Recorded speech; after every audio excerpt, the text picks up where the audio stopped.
A quiet room, yet the mind refuses to settle, circuits hum, thoughts repeat, the body resists its own need for rest. But what explains this paradox when the system designed for sleep will not obey? Welcome to Neuro-Rest, where we explore complex neuroscience with calm clarity. Today we'll map the root causes of insomnia, from brain circuits and circadian clocks to the limits of quick fixes and the promise of new therapies. To make this journey complete, I've prepared a free practical guide with a concise summary of today's lesson, waiting in the description like a map you can return to whenever needed. Let's begin, slowly, carefully, with the science of sleeplessness. This lecture is for educational purposes only and is not a substitute for medical advice. A vivid truth to begin. During sleep, the brain clears metabolic waste that accumulates during wakefulness, a nightly housekeeping essential for neural health. When we speak of insomnia, we are not simply describing a rough night here and there.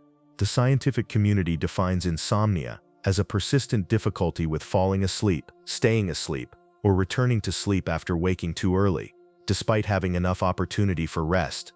This definition separates the ordinary ebb and flow of sleep patterns from a condition that becomes distressing and enduring. What matters is not only the duration of sleep, but also the impact on daily life, fatigue, irritability, or trouble concentrating that linger after nights of poor rest. Insomnia is best understood as a mismatch between the body's need for rest and the brain's ability to surrender into it. Researchers often describe it as a disorder of hyperarousal, where the nervous system resists the natural transition into sleep. This explains why a person may feel exhausted yet find their mind racing at bedtime, or why they awaken at dawn and cannot drift back into slumber even though the body still yearns for rest. The condition is not always constant. It may appear in episodes, but when it recurs often and causes distress, it is recognized as chronic insomnia. One important distinction is between primary and secondary insomnia. Primary insomnia is when the sleep trouble itself is the central problem, without another underlying condition causing it. Secondary insomnia is far more common. Here, another factor such as chronic stress, anxiety, medical illness, or even a lifestyle habit disrupts sleep. By clarifying these categories, clinicians and researchers aim to focus attention not just on the symptom of sleeplessness, but on the broader web of causes that sustain it. From a neuroscientific perspective, insomnia is both a disorder of perception and of physiology. People with insomnia often misjudge how much they sleep, believing the night was shorter than measurements suggest. Yet brain imaging shows that this perception is not merely a mistake. Even during brief sleep, the brains of those with insomnia maintain heightened activation in regions linked to alertness. In other words, their nights may truly feel restless because parts of the brain remain vigilant, scanning for threat or stimulation when they ought to be quiet. The consequences ripple into daytime hours. Lack of restful sleep does not always lead to dramatic collapse, but instead erodes subtle aspects of cognition and mood. Attention drifts more easily, emotions swing more sharply, and tasks that require patience become harder. Many describe a sense of detachment, as though they are observing the day rather than inhabiting it. These effects can accumulate, shaping not only personal well-being, but also performance in work, relationships, and health. Yet it is also important to note that one night of poor sleep is not dangerous in itself. The body can usually compensate, and most people recover quickly once rest returns. It is the chronic pattern night after night that weighs on the nervous system. Recognizing this helps reduce the anxiety many feel when they lie awake watching the hours pass, fearing irreversible damage from a single lost night. This reassurance is often the first step in softening the vicious cycle of worry that feeds insomnia. As we begin this journey into understanding, hold the image of insomnia not as a sudden collapse of sleep, but as a gentle misalignment between brain, body, and environment. Just as a finely tuned instrument can slip out of harmony, so too can the systems that guide sleep. And just as instruments can be tuned again, the science of sleep offers ways to restore balance. In the next section, we will explore the difference between temporary disturbances and chronic insomnia, learning why one passes quickly while the other persists. When we think about sleepless nights, it is natural to wonder, is this a fleeting disturbance or the start of something more enduring? This distinction matters deeply in sleep science because temporary sleep trouble is nearly universal, while chronic insomnia is a condition with its own weight and consequences. Temporary sleep trouble, sometimes called acute insomnia, often arises during periods of stress, travel, or illness. Imagine preparing for a major presentation. adjusting to a new time zone, or recovering from a head cold. These circumstances can disrupt sleep for a handful of nights. The underlying sleep systems are still intact. Once the stressor eases or the body adjusts, normal sleep tends to return. Such short-term insomnia is considered part of the human experience, not a disorder. Chronic insomnia, however, unfolds differently. Here, difficulty with sleep continues for weeks, months, or even years. Instead of resolving naturally, it becomes self-sustaining. One reason lies in the brain's learning systems. When the mind associates the bed with frustration, wakefulness, or anxious rumination, the bedroom itself can become a cue for sleeplessness. This conditioned response is one reason why a temporary problem can evolve into a long-term cycle. The contrast between temporary and chronic insomnia is also visible in brain physiology. In short-term cases, stress hormones may rise for a time, but return to baseline once the challenge passes. In chronic cases, the baseline itself shifts. The stress response remains elevated even without obvious triggers. Sleep, which should unfold as a natural rhythm, is constantly disrupted by a background state of vigilance. Functional brain scans reveal that individuals with chronic insomnia show heightened activity in regions responsible for awareness and self-monitoring, even during rest. This may explain why many describe the feeling of being half awake all night. Another way to appreciate the difference is to consider how the body adapts. After a few nights of lost sleep, most people experience increased sleep pressure, the biological drive that deepens rest once sleep resumes. By contrast, people with chronic insomnia often do not show the same rebound effect. Their sleep pressure does not seem to translate into deeper or longer sleep. This suggests a breakdown in the normal homeostatic processes that balance wakefulness and rest. The consequences also diverge. Temporary insomnia may leave a person irritable or foggy for a day or two, but once sleep normalizes, performance and mood usually rebound.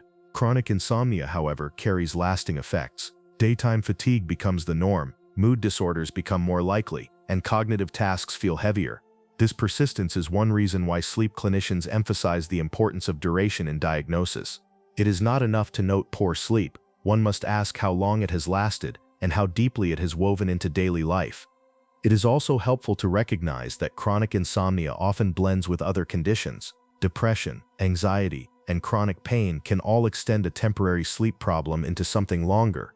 Even so, the insomnia itself deserves attention as a distinct issue, not merely as a symptom. Addressing only the mood disorder or the physical illness may not fully resolve the sleep disturbance. In this way, insomnia can become both a consequence and a cause, forming a feedback loop with other health challenges. From a reflective standpoint, the line between temporary and chronic insomnia reminds us of the delicate threshold between resilience and vulnerability. The body is well equipped to handle occasional disruptions, yet repeated cycles of stress, worry, and misaligned routines can push sleep into a state of fragility. Knowing this, it becomes easier to see why compassion, both toward oneself and others, is vital when insomnia persists. It is not simply a matter of trying harder to rest, but of understanding how temporary troubles can spiral into chronic conditions that require deliberate care. As we continue, we will move from this broad distinction to a closer look at the brain itself, focusing on the circuits that regulate the transition from wakefulness to sleep. At the heart of insomnia lies a paradox. The brain systems designed to toggle between wakefulness and rest sometimes fail to switch properly. To understand this, we need to look at the networks that act as the sleep switch. These are not single buttons but complex assemblies of neurons, neurotransmitters, and feedback loops that coordinate the daily dance between alertness and slumber. One key structure is the hypothalamus, a small but crucial region deep in the brain. Within it lies the ventrolateral preoptic nucleus, often described as a sleep-promoting hub. When activated, this cluster of neurons releases inhibitory messengers that dampen the activity of arousal centers, encouraging the transition into sleep. In a healthy rhythm, this shift feels seamless, but in insomnia, these inhibitory signals can be too weak, or the competing arousal signals too strong, leaving the system caught in a tug of war. Opposing the sleep-promoting hub are wake-promoting centers, located in the brainstem and basal forebrain. These regions release activating chemicals such as norepinephrine, serotonin, histamine, and acetylcholine, which sustain alertness. They are indispensable during the day, but in insomnia, their activity may remain elevated into the night. Imaging studies suggest that even when the body lies still, parts of the brain's wake circuits stay active, as though the system resists surrendering control. This persistent activation can explain why people with insomnia describe themselves as wired but tired. The sleep switch also depends on coordinated timing from the suprachiasmatic nucleus, the body's master clock. This clock aligns the sleep-wake cycle with light and dark cues, synchronizing peripheral rhythms across the body. If this signal is weakened through irregular schedules, light exposure at night, or genetic predisposition, the sleep switch receives conflicting instructions. The result is a brain caught between phases, unable to commit fully to either rest or wakefulness.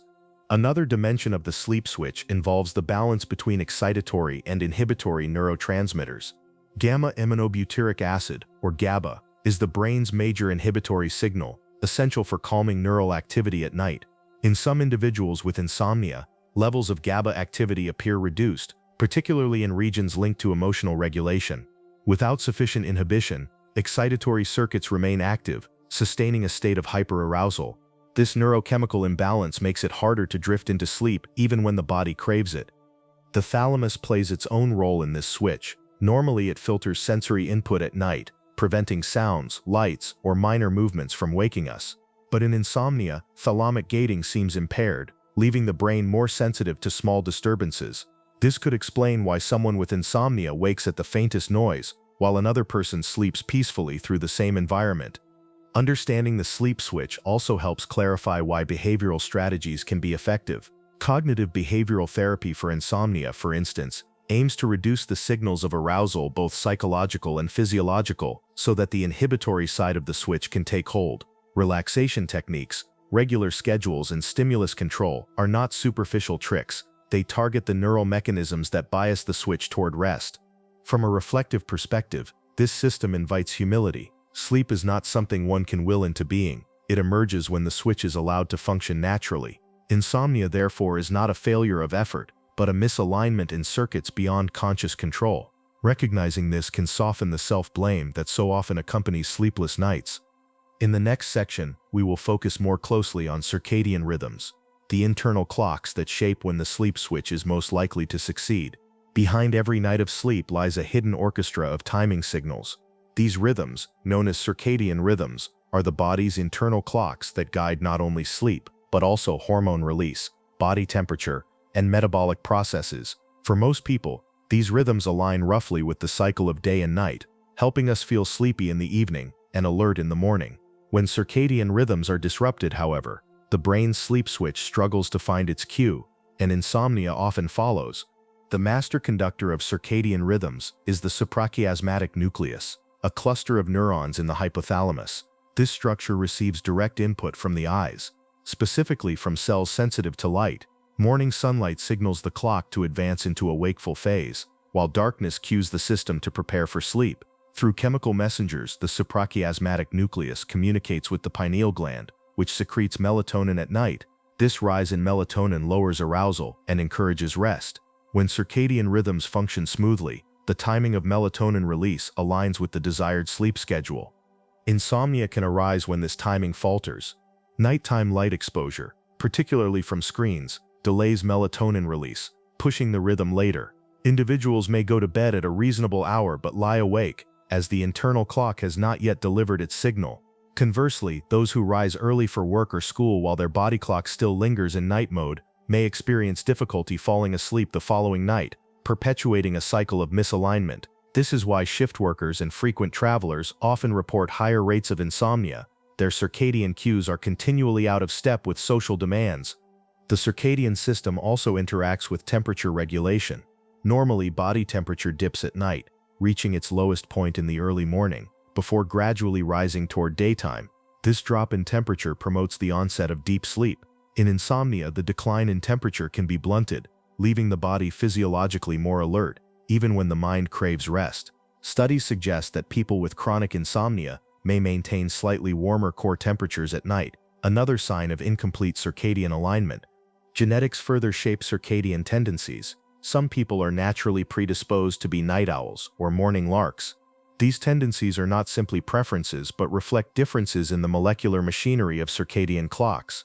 For night owls, the natural release of melatonin occurs later, making early bedtimes feel unnatural. When forced to adopt an early schedule, such individuals may experience insomnia symptoms. not from a malfunctioning brain, but from a mismatch between biology and environment. Beyond sleep itself, circadian rhythms regulate countless physiological processes. Hormones such as cortisol peak in the morning to support wakefulness and gradually decline throughout the day. If this rhythm becomes erratic, the body may produce stress signals at night, interfering with the quiet state needed for rest. Similarly, irregular meal timing, inconsistent exercise, and late-night social activity can all feed back into circadian systems, amplifying insomnia risk. The hopeful side of circadian science is that rhythms can be retrained. Regular exposure to morning light, consistent sleep-wake times, and deliberate management of evening light can help realign the system. For some, carefully timed light therapy or structured routines provide the cues the body needs to restore its natural rhythm. Unlike quick chemical interventions, these strategies aim at the root of the timing system, offering longer-lasting benefits. From a reflective perspective, circadian rhythms remind us that sleep is not an isolated act, but part of a broader harmony. Our bodies are not machines to be turned on and off at will, but living systems tuned by cycles of nature. Insomnia often emerges when the modern environment filled with light at night, irregular schedules, and round-the-clock stimulation clashes with rhythms shaped over millennia. To realign with these rhythms is not merely a clinical strategy, but also a way of rediscovering our place within the natural order of time. Next, we will look at another key force that governs sleep, the buildup of homeostatic sleep pressure, and how it interacts with circadian timing to shape the nightly descent into rest. Beyond circadian rhythms, another fundamental system shapes the nightly transition into sleep, the homeostatic drive, often called sleep pressure. This system is based on a simple principle: the longer we remain awake, the greater the body's need for rest. While circadian rhythms set the timing, sleep pressure provides the weight that pulls us down into slumber. When these two forces align, sleep comes easily. When they are out of sync, insomnia often emerges. Sleep pressure is largely regulated by the accumulation of molecules in the brain during wakefulness. One of the most important is adenosine, a byproduct of cellular energy use. As the brain consumes energy through the day, adenosine gradually builds up, signaling the need for rest. When sleep finally arrives, levels of adenosine decline, allowing the cycle to reset. This ebb and flow create a natural balance between activity and restoration. In insomnia, however, this balance can be disrupted. Some research suggests that individuals with chronic sleep difficulties may metabolize adenosine differently, reducing the strength of sleep pressure. Others may override sleep pressure with heightened arousal, such as when stress or anxiety keeps the brain's alert systems firing, even as adenosine signals fatigue.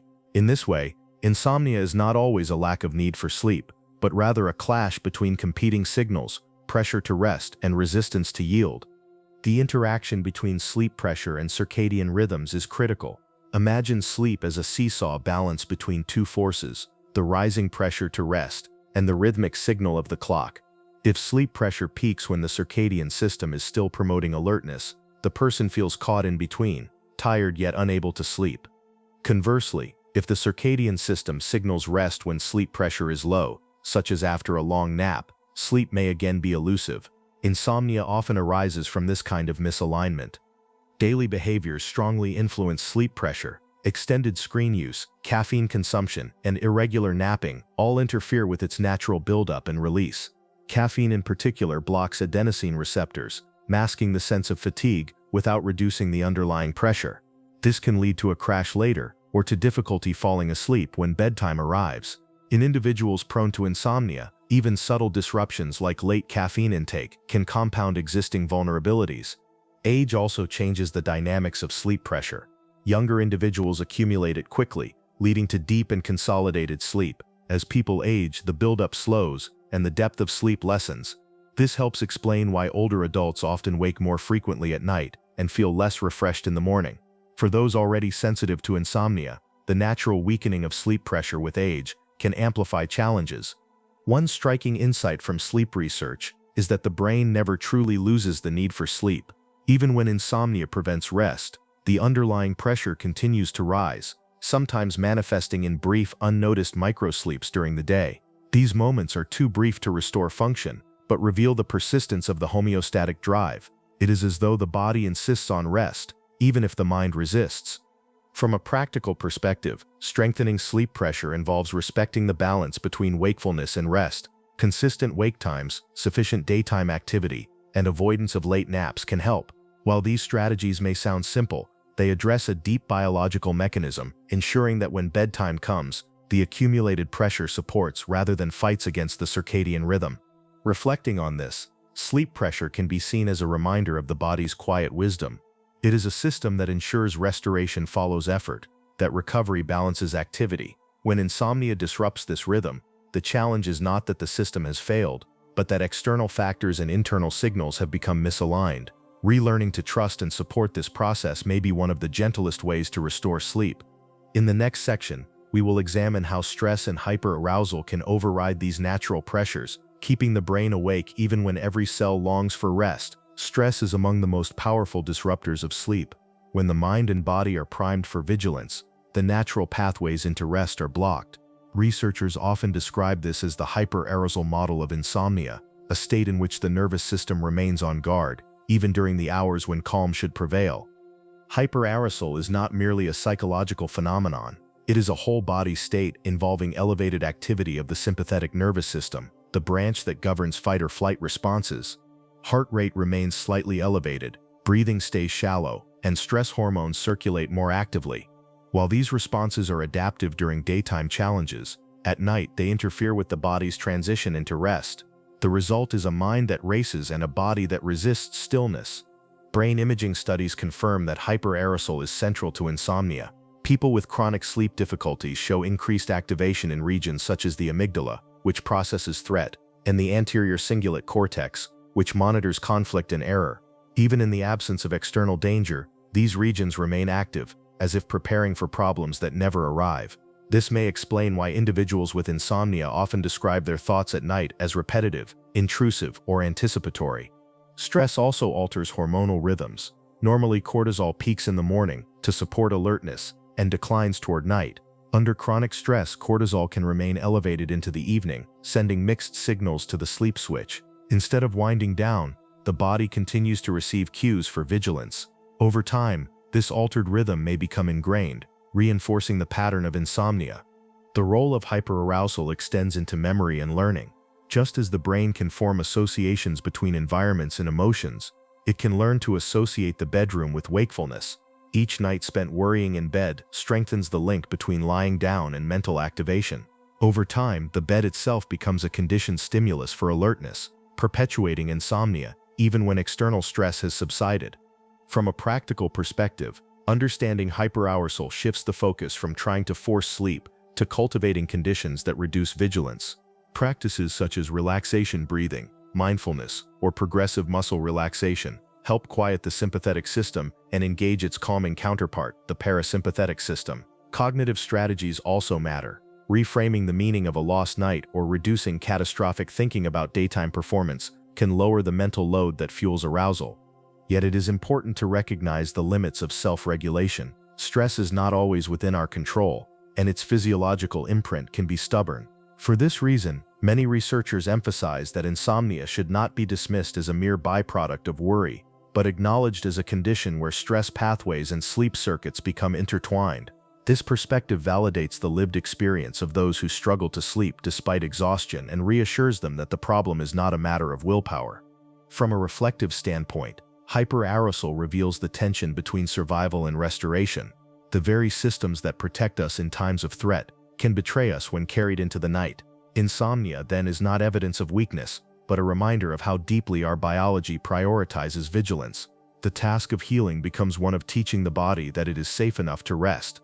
In the next section, we will turn to the cognitive dimension of insomnia, how the loops of worry and fear about sleep itself become a powerful force that sustains wakefulness. When night arrives and sleep does not, many people find themselves caught in a spiral of thought. This cognitive loop, worrying about sleep itself, can transform a passing difficulty into a persistent insomnia pattern. The paradox is clear: the more one worries about not sleeping, the harder sleep becomes to attain.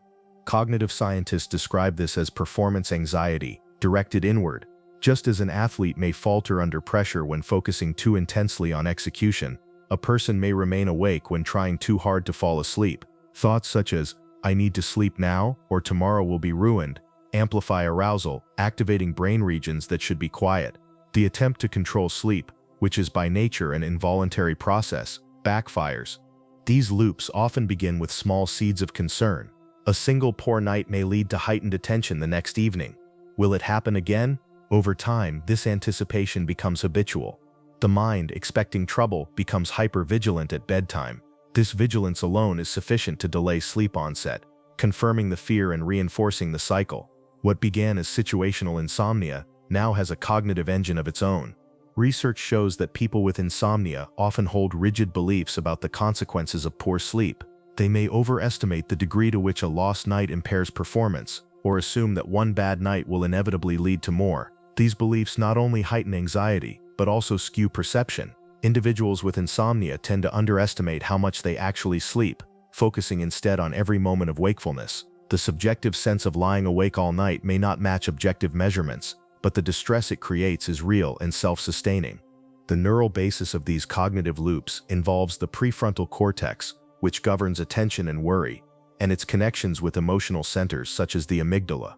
During insomnia, activity in these networks remains high, keeping thought content repetitive and intrusive. Even neutral thoughts can become sticky, looping endlessly without resolution. This state prevents the natural descent into the slower, quieter brain activity of sleep. Breaking the loop requires a shift in relationship to thought. Cognitive behavioral therapy for insomnia addresses these patterns directly, challenging unhelpful beliefs and reframing catastrophic thinking. Instead of viewing sleep as a fragile achievement, the therapy encourages recognition of the body's resilience. Even after a poor night, most people function better than they fear. This reframing reduces the pressure placed on sleep, loosening the grip of worry. Practical strategies include stimulus control, where the bed is reserved only for sleep and intimacy, never for prolonged wakefulness. If sleep does not come within a short time, leaving the bed and returning only when drowsy helps break the association between the bedroom and worry. Thought-challenging exercises also help, replacing the belief "I will not cope tomorrow" with "my body can recover, even if today feels harder," eases the intensity of the loop. From a reflective perspective, these loops highlight the role of self-awareness in both suffering and recovery. The same mental capacity that allows humans to plan, anticipate, and solve problems can, when misdirected, generate insomnia. Recognizing thought as thought rather than as prophecy can soften its power. In this way, the cognitive dimension of insomnia offers a broader lesson, that rest arises not from control, but from allowing, not from striving, but from letting go. In the next section, we will explore how mood disorders, particularly anxiety and depression, weave into the story of insomnia, creating a two-way relationship that complicates both. Insomnia rarely travels alone. Among its most consistent companions are mood disorders, especially anxiety and depression. The relationship between these conditions and sleep difficulties is not one-sided. Rather, it is a reciprocal loop in which poor sleep worsens mood, and troubled mood deepens insomnia. Understanding this interplay is crucial, because it reveals why simply targeting one side of the equation is often insufficient. Anxiety and insomnia share common biological pathways. Anxiety primes the nervous system for vigilance, keeping the sympathetic branch active when it should be quiet. Racing thoughts, muscle tension, and heightened awareness of bodily sensations all interfere with the descent into rest. People with anxiety often describe lying awake, reviewing past mistakes, or anticipating future challenges.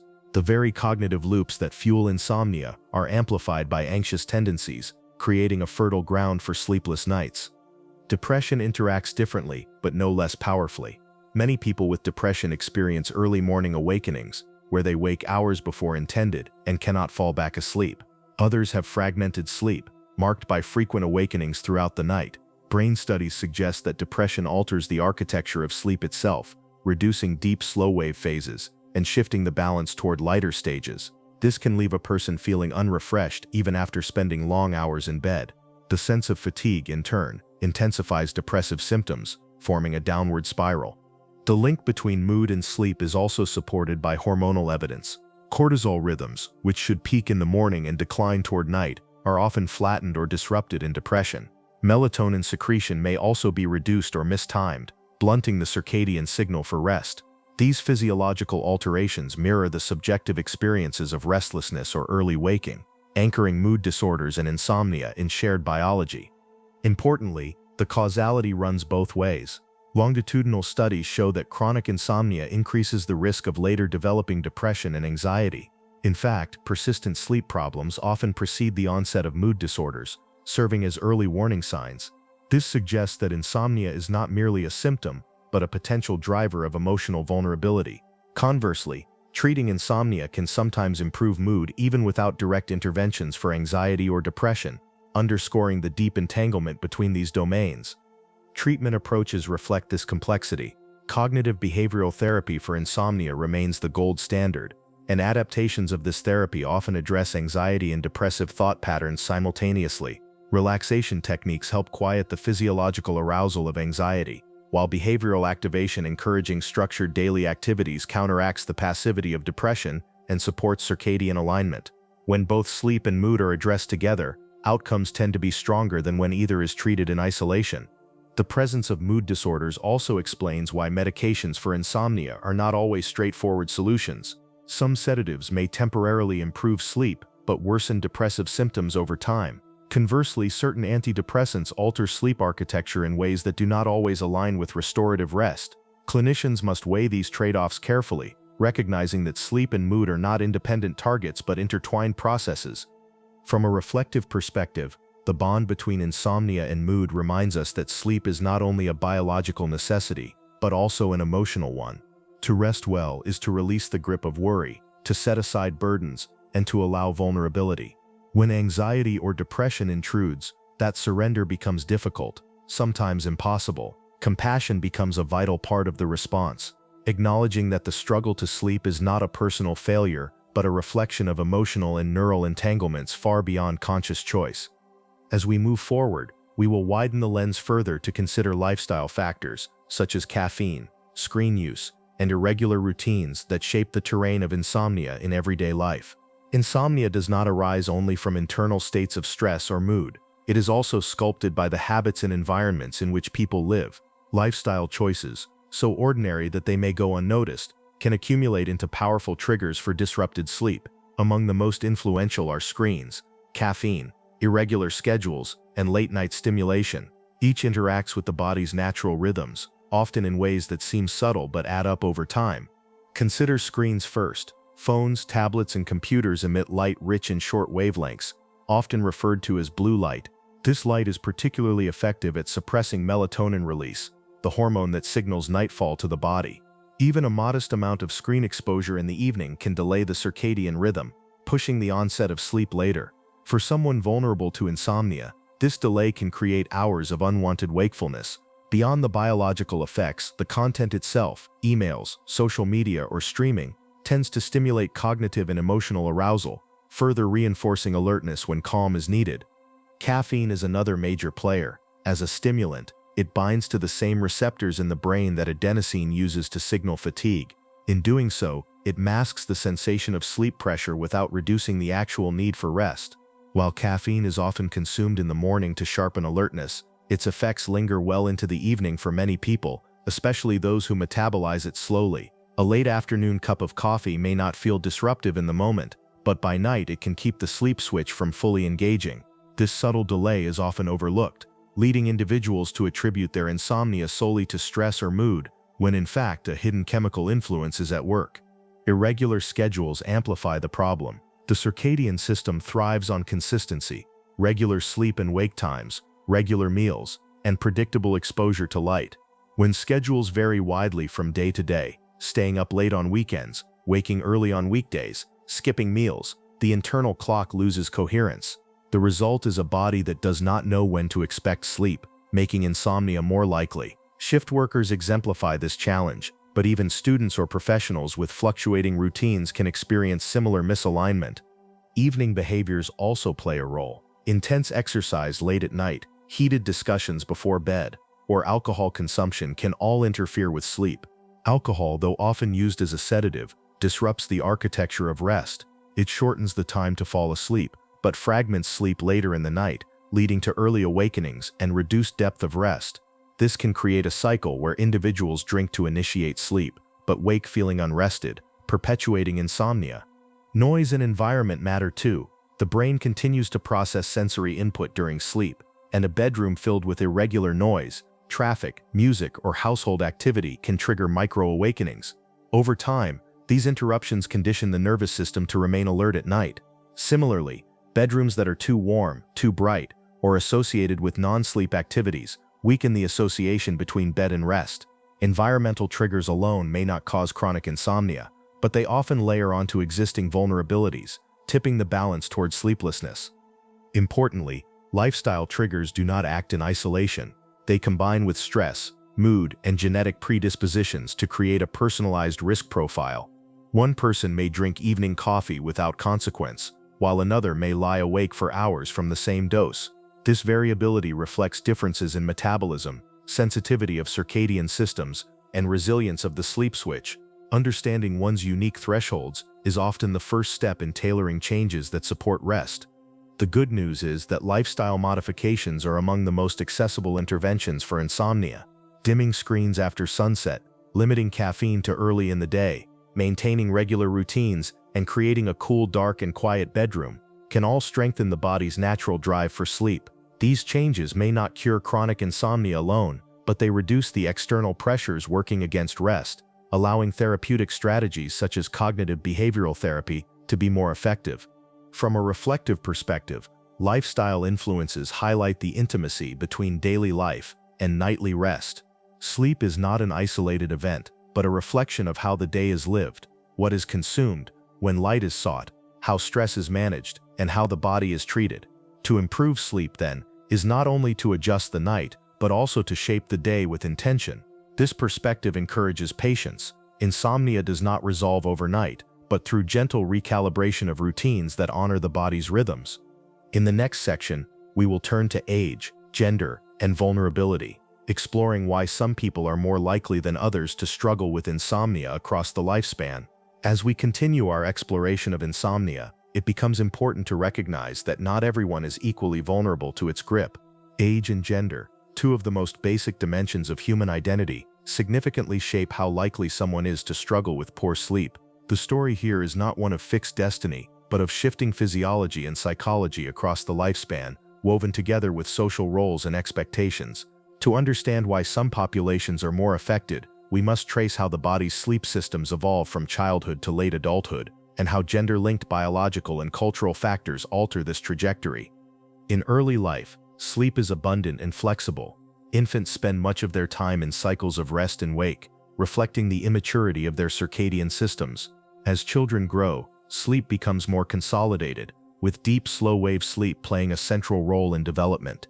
This stage is often characterized by resilience. Children fall asleep quickly and wake restored, even when the environment is less than ideal. Insomnia at this age is relatively rare, though behavioral sleep problems such as resistance to bedtime or frequent awakenings can appear, often tied to routines and parental involvement. What is striking is how powerful and restorative sleep is in childhood, laying the foundation for growth and learning. As adolescence arrives, the picture begins to change. Biological shifts delay circadian rhythms, making teenagers naturally inclined to stay awake later and sleep in longer. This delayed rhythm often collides with early school schedules, creating chronic sleep restriction. While this is not insomnia in the strict sense, the experience of lying awake late into the night and waking groggy for school mirrors some features of the disorder. For some adolescents, this misalignment between biological rhythms and social demands may serve as the first encounter with persistent sleep difficulties. Anxiety, social stress, and hormonal changes further heighten vulnerability. The adolescent brain, still developing its regulatory circuits, may become conditioned to associate bedtime with restlessness, planting seeds that can grow into insomnia later. Moving into adulthood, sleep stabilizes, but here gender differences become more pronounced. Across many studies, women are more likely to report insomnia than men.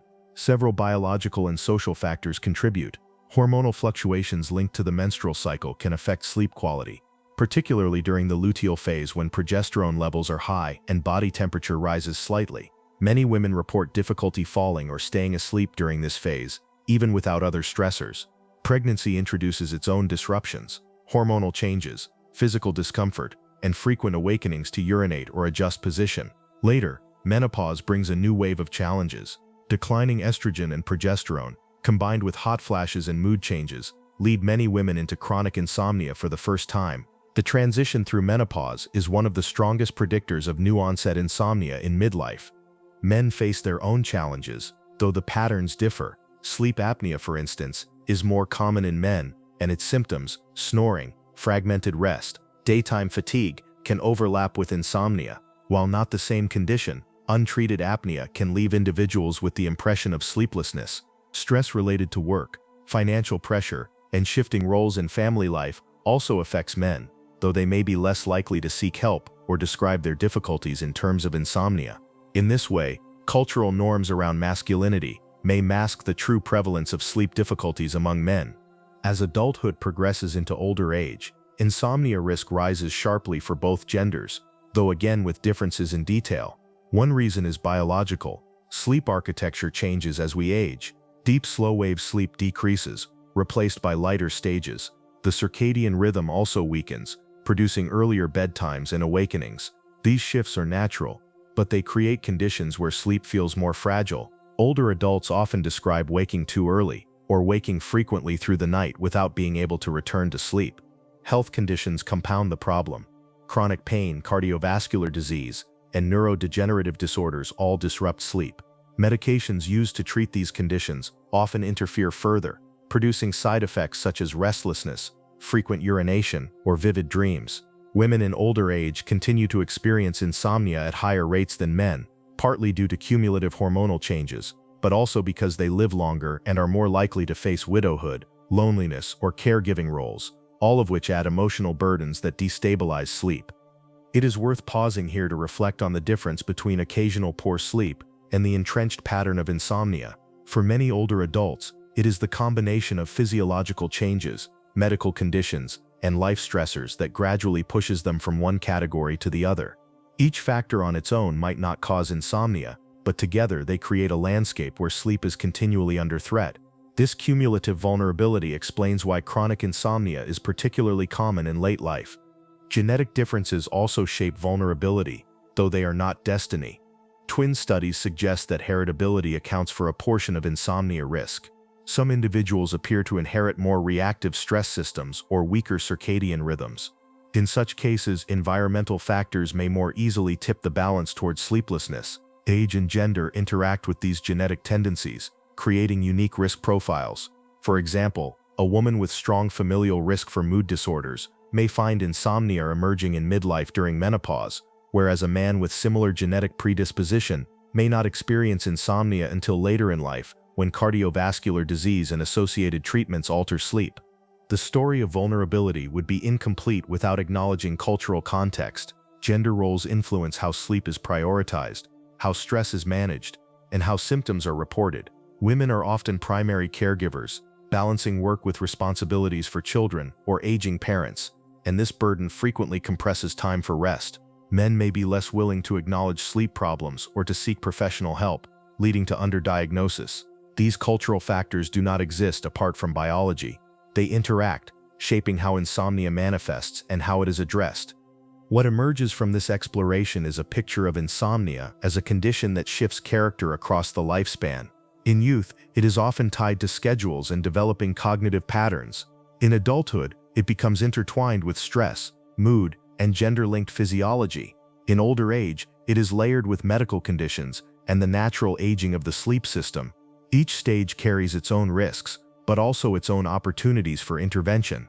The recognition that vulnerability changes across life invites a more nuanced and compassionate approach. Rather than treating insomnia as a single entity, it can be understood as many different expressions of the same underlying difficulty, adapted to the circumstances of age and gender. From a reflective perspective, this diversity of vulnerability reminds us of the deeply personal nature of sleep. Though governed by universal biological systems, its expression is colored by who we are, where we are in life, and the roles we carry. To struggle with insomnia is not simply to face a mechanical fault, but to encounter a challenge at the intersection of body, mind, and society. Acknowledging this complexity allows both researchers and individuals to move away from blame and toward understanding. In the next section, we will look more closely at the role of genetics and individual differences, exploring how inherited traits and subtle variations in physiology shape who is more likely to experience insomnia and why. When people speak about insomnia, They often describe it as a problem of lifestyle, stress, or environment. These influences are real, but they do not tell the full story. Beneath the surface lies another layer of explanation: genetics and individual differences. Why can two people experience the same stressful week, the same late-night coffee, or the same early work schedule, yet one drifts to sleep easily while the other lies awake for hours? The answer lies partly in the genetic architecture of sleep, and partly in the subtle variations of brain function, body chemistry, and personal temperament that shape how each of us responds to challenges. Twin studies provide some of the clearest evidence that insomnia is heritable. When researchers compare identical twins, who share nearly all of their genetic code, to fraternal twins, who share only about half, they find that identical twins are far more likely to both suffer from insomnia. This suggests that genes play a significant role in determining vulnerability. Estimates vary, but a substantial portion of the risk appears linked to inherited factors. These studies do not identify exact genes, but they make it clear that insomnia is not only a matter of habits, it is written, at least in part, into the blueprint of biology. More recent genomic research has begun to identify specific genetic markers associated with insomnia. Many of these are found in genes related to neurotransmitter systems, particularly those governing dopamine, serotonin, and GABA. Dopamine is central to motivation and alertness, serotonin shapes mood and sleep cycles, and GABA provides the brain's primary inhibitory brake. Small variations in the genes that regulate these systems can tip the balance between wakefulness and rest. For example, certain variants of dopamine receptor genes may make some individuals more prone to nighttime alertness, while variations in serotonin transporters may influence how effectively circadian rhythms align with the environment. Another cluster of genetic influences lies in the molecular machinery of circadian rhythms themselves. Proteins such as CLUC, PR, and CRY form feedback loops that generate the body's daily cycles. Mutations or variations in these genes can alter the length or stability of circadian rhythms, making sleep more fragile. For some people, this manifests as a natural tendency toward late-night wakefulness, often described as being a night owl. For others, the rhythm may drift earlier, creating difficulty staying asleep in the early morning hours. These inherited tendencies do not guarantee insomnia, but they make the system more sensitive to disruption. Genetics also shape how the body handles external substances that affect sleep. Take caffeine as an example. Some individuals metabolize caffeine quickly, clearing it from the body within hours. Others process it slowly, leaving stimulating molecules in circulation well into the night. The difference often comes down to variants in liver enzymes coded by genes such as CYP1A2. For a fast metabolizer, an evening coffee may be harmless. For a slow metabolizer, the same cup can disrupt sleep long after bedtime. This explains why advice about avoiding caffeine has uneven effects. Biology determines how strongly the rule applies. Beyond genetics, individual differences in temperament and physiology further shape insomnia risk.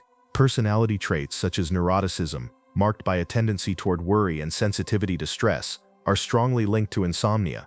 People high in this trait are more likely to experience hyperarousal at night, replaying the day's concerns, or anticipating tomorrow's challenges. This does not mean that personality causes insomnia in a simple sense, but that certain temperaments amplify the effects of stressors on sleep. The brain's threat detection systems may simply be more reactive, keeping alertness elevated when it should fade. Cognitive style matters too. Individuals who habitually engage in rumination, repetitive, self-focused thought, are at higher risk of insomnia. Rumination ties into the loops of worry described earlier, but its roots are partly dispositional. Some brains are more inclined toward repetitive mental activity, perhaps due to differences in prefrontal control or default mode network activity. These differences, though subtle, become pronounced in the quiet of night, when external distractions fall away and internal thoughts take center stage. Physiological differences in stress reactivity also play a role. Some people's autonomic nervous systems respond more strongly to minor challenges, with higher heart rate and cortisol release. This heightened reactivity may have evolutionary value, greater vigilance in the face of uncertainty, but at night it becomes a liability. Even minor disturbances, such as a creaking floor or a stray thought, can trigger a cascade of arousal that blocks sleep. Over time, the body learns to anticipate this arousal, reinforcing the cycle of insomnia. Pain sensitivity represents another axis of individual difference. People who are more sensitive to discomfort, whether from chronic conditions or heightened neural processing, are more likely to experience disrupted sleep. Pain and insomnia feed one another in a loop, Poor sleep increases pain perception, and pain disrupts rest. Genetic variations in pain pathways, including those related to opioid receptors, may explain why some individuals are more vulnerable to this cycle than others. Interestingly, individual differences extend even to how people perceive their own sleep. Some individuals with insomnia underestimate their total sleep time, reporting near-total wakefulness, despite evidence of hours spent asleep. This phenomenon, sometimes called sleep state misperception, reflects differences in how the brain transitions between wake and sleep. In these individuals, the boundary is blurred. Fragments of awareness intrude into light sleep, creating the impression of being awake. Brain imaging suggests that even during sleep, their cortical activity remains elevated, making subjective reports of sleeplessness understandable. This perceptual difference highlights how insomnia is not only about quantity of rest, but also about the quality of how rest is experienced. Individual differences also appear in resilience to sleep loss. Some people tolerate short nights with minimal daytime impairment, while others struggle after only slight reductions. Laboratory studies show that after identical sleep deprivation protocols, some participants maintain attention and mood relatively well, while others deteriorate quickly. The reasons are multifaceted. Genetic differences in sleep homeostasis, baseline sleep architecture, and stress response all contribute. For those in the second group, even mild disturbances may trigger anxiety about performance, increasing the likelihood of insomnia becoming chronic. From a reflective angle, these findings reveal that insomnia is not a uniform condition, but a mosaic of vulnerabilities. Genetics provide the blueprint, shaping neurotransmitters, circadian machinery, and stress responses. Personality and cognitive style add another layer, guiding how individuals interpret and respond to wakefulness. Physiology contributes further, determining how the body processes stimulants, pain, and hormones. Together, these factors explain why one person can drift easily into sleep, while another, under similar circumstances, finds themselves locked in wakefulness. Recognizing these differences is not only scientifically important, but also compassionate. Too often, people with insomnia blame themselves, believing they lack discipline or have failed to relax enough. In reality, their biology may predispose them to heightened vulnerability. This does not mean that change is impossible, but it reframes the struggle. Instead of a moral failing, insomnia becomes a challenge shaped by inherited tendencies and natural variation. Understanding this can reduce self-blame and open the door to strategies tailored to individual profiles. These insights also guide the future of treatment. Precision medicine, which tailors interventions based on genetic and physiological markers, is beginning to enter the field of sleep research. Imagine a scenario where genetic testing reveals whether a patient is more likely to respond to behavioral therapy, melatonin-based interventions, or specific medications, or where assessments of autonomic reactivity guide the choice of relaxation versus cognitive strategies. Such personalized approaches hold promise for making treatment more effective by aligning it with the individual's unique biology. Yet it is also important to reflect on the limits of genetics. Inherited vulnerabilities are not destiny. They interact continuously with environment, habits, and choices. A person may inherit a predisposition for insomnia, but whether it manifests depends on stress levels, lifestyle factors, and coping resources. This interplay between nature and nurture is why interventions can still make a difference, even for those genetically prone. Aligning routines with circadian cues, reducing late-night stimulation, and restructuring thought patterns can tip the balance back toward rest. From this perspective, insomnia emerges as both a deeply personal and a deeply human condition. Each sleeper carries their own blueprint, their own sensitivities, and their own thresholds. To struggle with insomnia is not to be broken, but to express one version of how human sleep can go awry. And in that recognition lies a measure of relief. The struggle is not a failure of will, but a reflection of individuality. As we move forward, we will explore how perception itself, how the brain interprets sleep and wakefulness, adds another layer of complexity, revealing why insomnia can feel so much worse than objective measures suggest. One of the most intriguing features of insomnia is the gap between how it feels and what objective measurements reveal. Many individuals who describe themselves as awake for much of the night actually record several hours of sleep when monitored in a laboratory. This phenomenon, known as sleep misperception, challenges simple definitions of insomnia and underscores the complexity of sleep as both a biological process and a subjective experience. To grasp this, we must enter the terrain of perception, attention, and consciousness, and explore why the brain sometimes convinces us that sleep has vanished when in fact it is present in fragments and layers. Sleep is not a single uniform state but a progression through lighter and deeper stages. Light sleep, especially the first stage, shares many features with wakefulness. Brainwaves slow, but fragments of environmental awareness often persist. In individuals prone to insomnia, this stage may feel like continued wakefulness. They may recall thoughts, sounds, or bodily sensations during light sleep and interpret them as proof that they never truly slept. Yet, from an electroencephalogram perspective, the brain has shifted into a sleep state. The subjective feeling and the objective measure do not align. This misperception is not an illusion in the dismissive sense. Imaging studies reveal that the brains of people with insomnia show greater activation during light sleep compared to those without sleep complaints. Regions involved in attention and self-awareness remain more active, as if the mind refuses to fully release its grip on consciousness. Even during periods classified as sleep, there is a heightened state of vigilance. The brain seems to hover at the threshold, blurring the boundary between wake and rest. From the individual's perspective, this feels like restless wakefulness, even when measurable sleep occurs. Another layer of misperception arises from memory. Humans are poor judges of how long they remain awake in bed.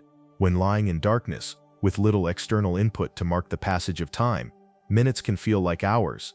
Anxiety amplifies this distortion. A person who fears the consequences of sleeplessness attends closely to each waking moment, encoding it vividly. By contrast, short periods of sleep may leave little trace in memory. The result is a night remembered as endless wakefulness, when in fact sleep and wake were interwoven. Cognitive biases further shape this perception. People with insomnia tend to monitor their sleep closely, scanning for signs of wakefulness. This heightened monitoring increases the salience of wakeful moments, while minimizing the perception of rest. Just as someone focusing on pain feels it more intensely, someone focusing on sleep difficulties perceives wakefulness more acutely. Over time, this bias becomes entrenched, reinforcing the belief that one barely sleeps at all. There is also evidence that hyperarousal alters the very architecture of sleep, producing patterns that feel less restorative even if total duration is within a normal range. For example, people with insomnia often have reduced slow-wave sleep, the stage most associated with physical restoration. They may also experience more fragmented rapid eye movement sleep, disrupting memory consolidation. These changes leave the sleeper feeling unrefreshed, which reinforces the belief that they did not sleep.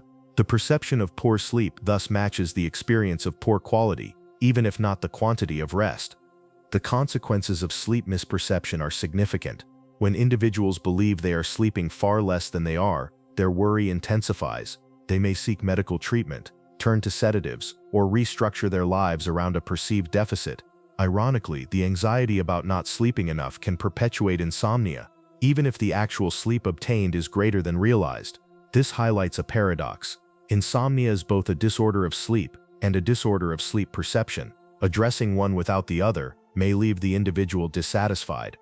Therapeutic approaches increasingly acknowledge this dual nature. Cognitive behavioral therapy for insomnia includes strategies that challenge distorted beliefs about sleep. For example, patients may be encouraged to review sleep diaries alongside objective measurements, learning to recalibrate their sense of how much rest they actually achieve.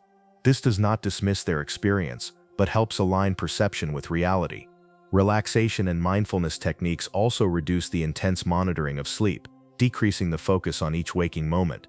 By loosening the grip of attention, individuals may begin to notice rest where before they saw only wakefulness. On a deeper level, sleep misperception invites reflection on the limits of self-awareness. Much of the body's functioning occurs outside conscious notice. We do not sense the precise rhythm of our heartbeats or the firing of neurons in our cortex. Sleep is another domain where subjective experience is only a partial window into reality.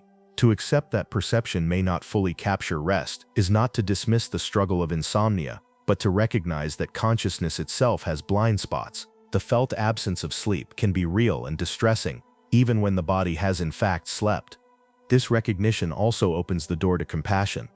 For many people with insomnia, being told you actually slept more than you think feels invalidating, as if their suffering is being minimized. A more constructive perspective acknowledges that while measurable sleep may occur, the experience of sleeplessness is genuine. The brain in insomnia occupies a state where vigilance and rest coexist uneasily, producing both physiological sleep and psychological wakefulness. This state is exhausting, even if hours of rest are logged on a chart. To validate the experience while clarifying the mechanisms may offer relief. The body is not entirely deprived, and yet the mind's struggle is understood. From a research standpoint, sleep misperception challenges traditional definitions of insomnia. If a person records normal sleep duration but feels unrefreshed, should they be diagnosed with insomnia?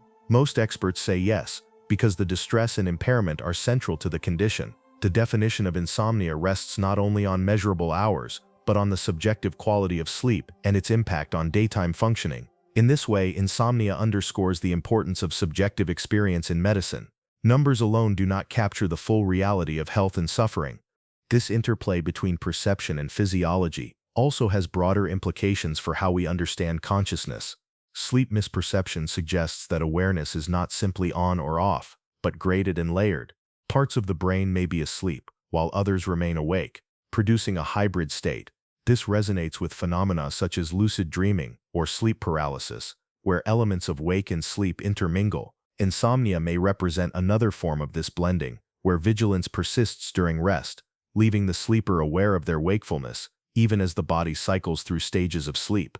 From a reflective perspective, the phenomenon of sleep misperception can be seen as a metaphor for human experience more broadly. We often misjudge ourselves, believing we have achieved less than we have, or fearing that we are failing when in reality we are carrying on. Insomnia magnifies this tendency at night, creating the sense of absence where there is partial presence.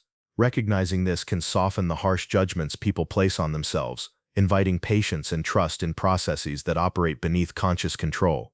As we close this section, it becomes clear that insomnia is not only about the quantity of sleep, but about the way sleep is lived and remembered. Misperception adds another layer of complexity to treatment and understanding, reminding us that to heal insomnia is not only to restore rest, but also to reshape the relationship between mind and body.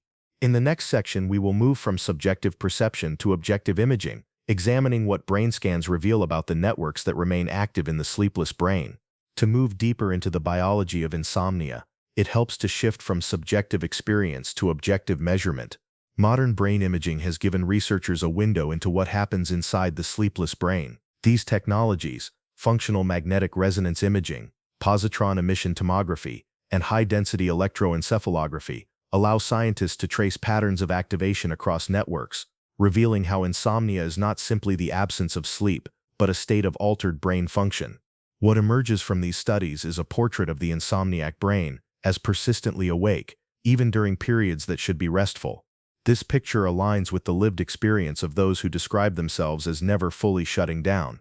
One of the most consistent findings is hyperactivity in the default mode network, a set of brain regions that remain active when the mind is at rest and wandering.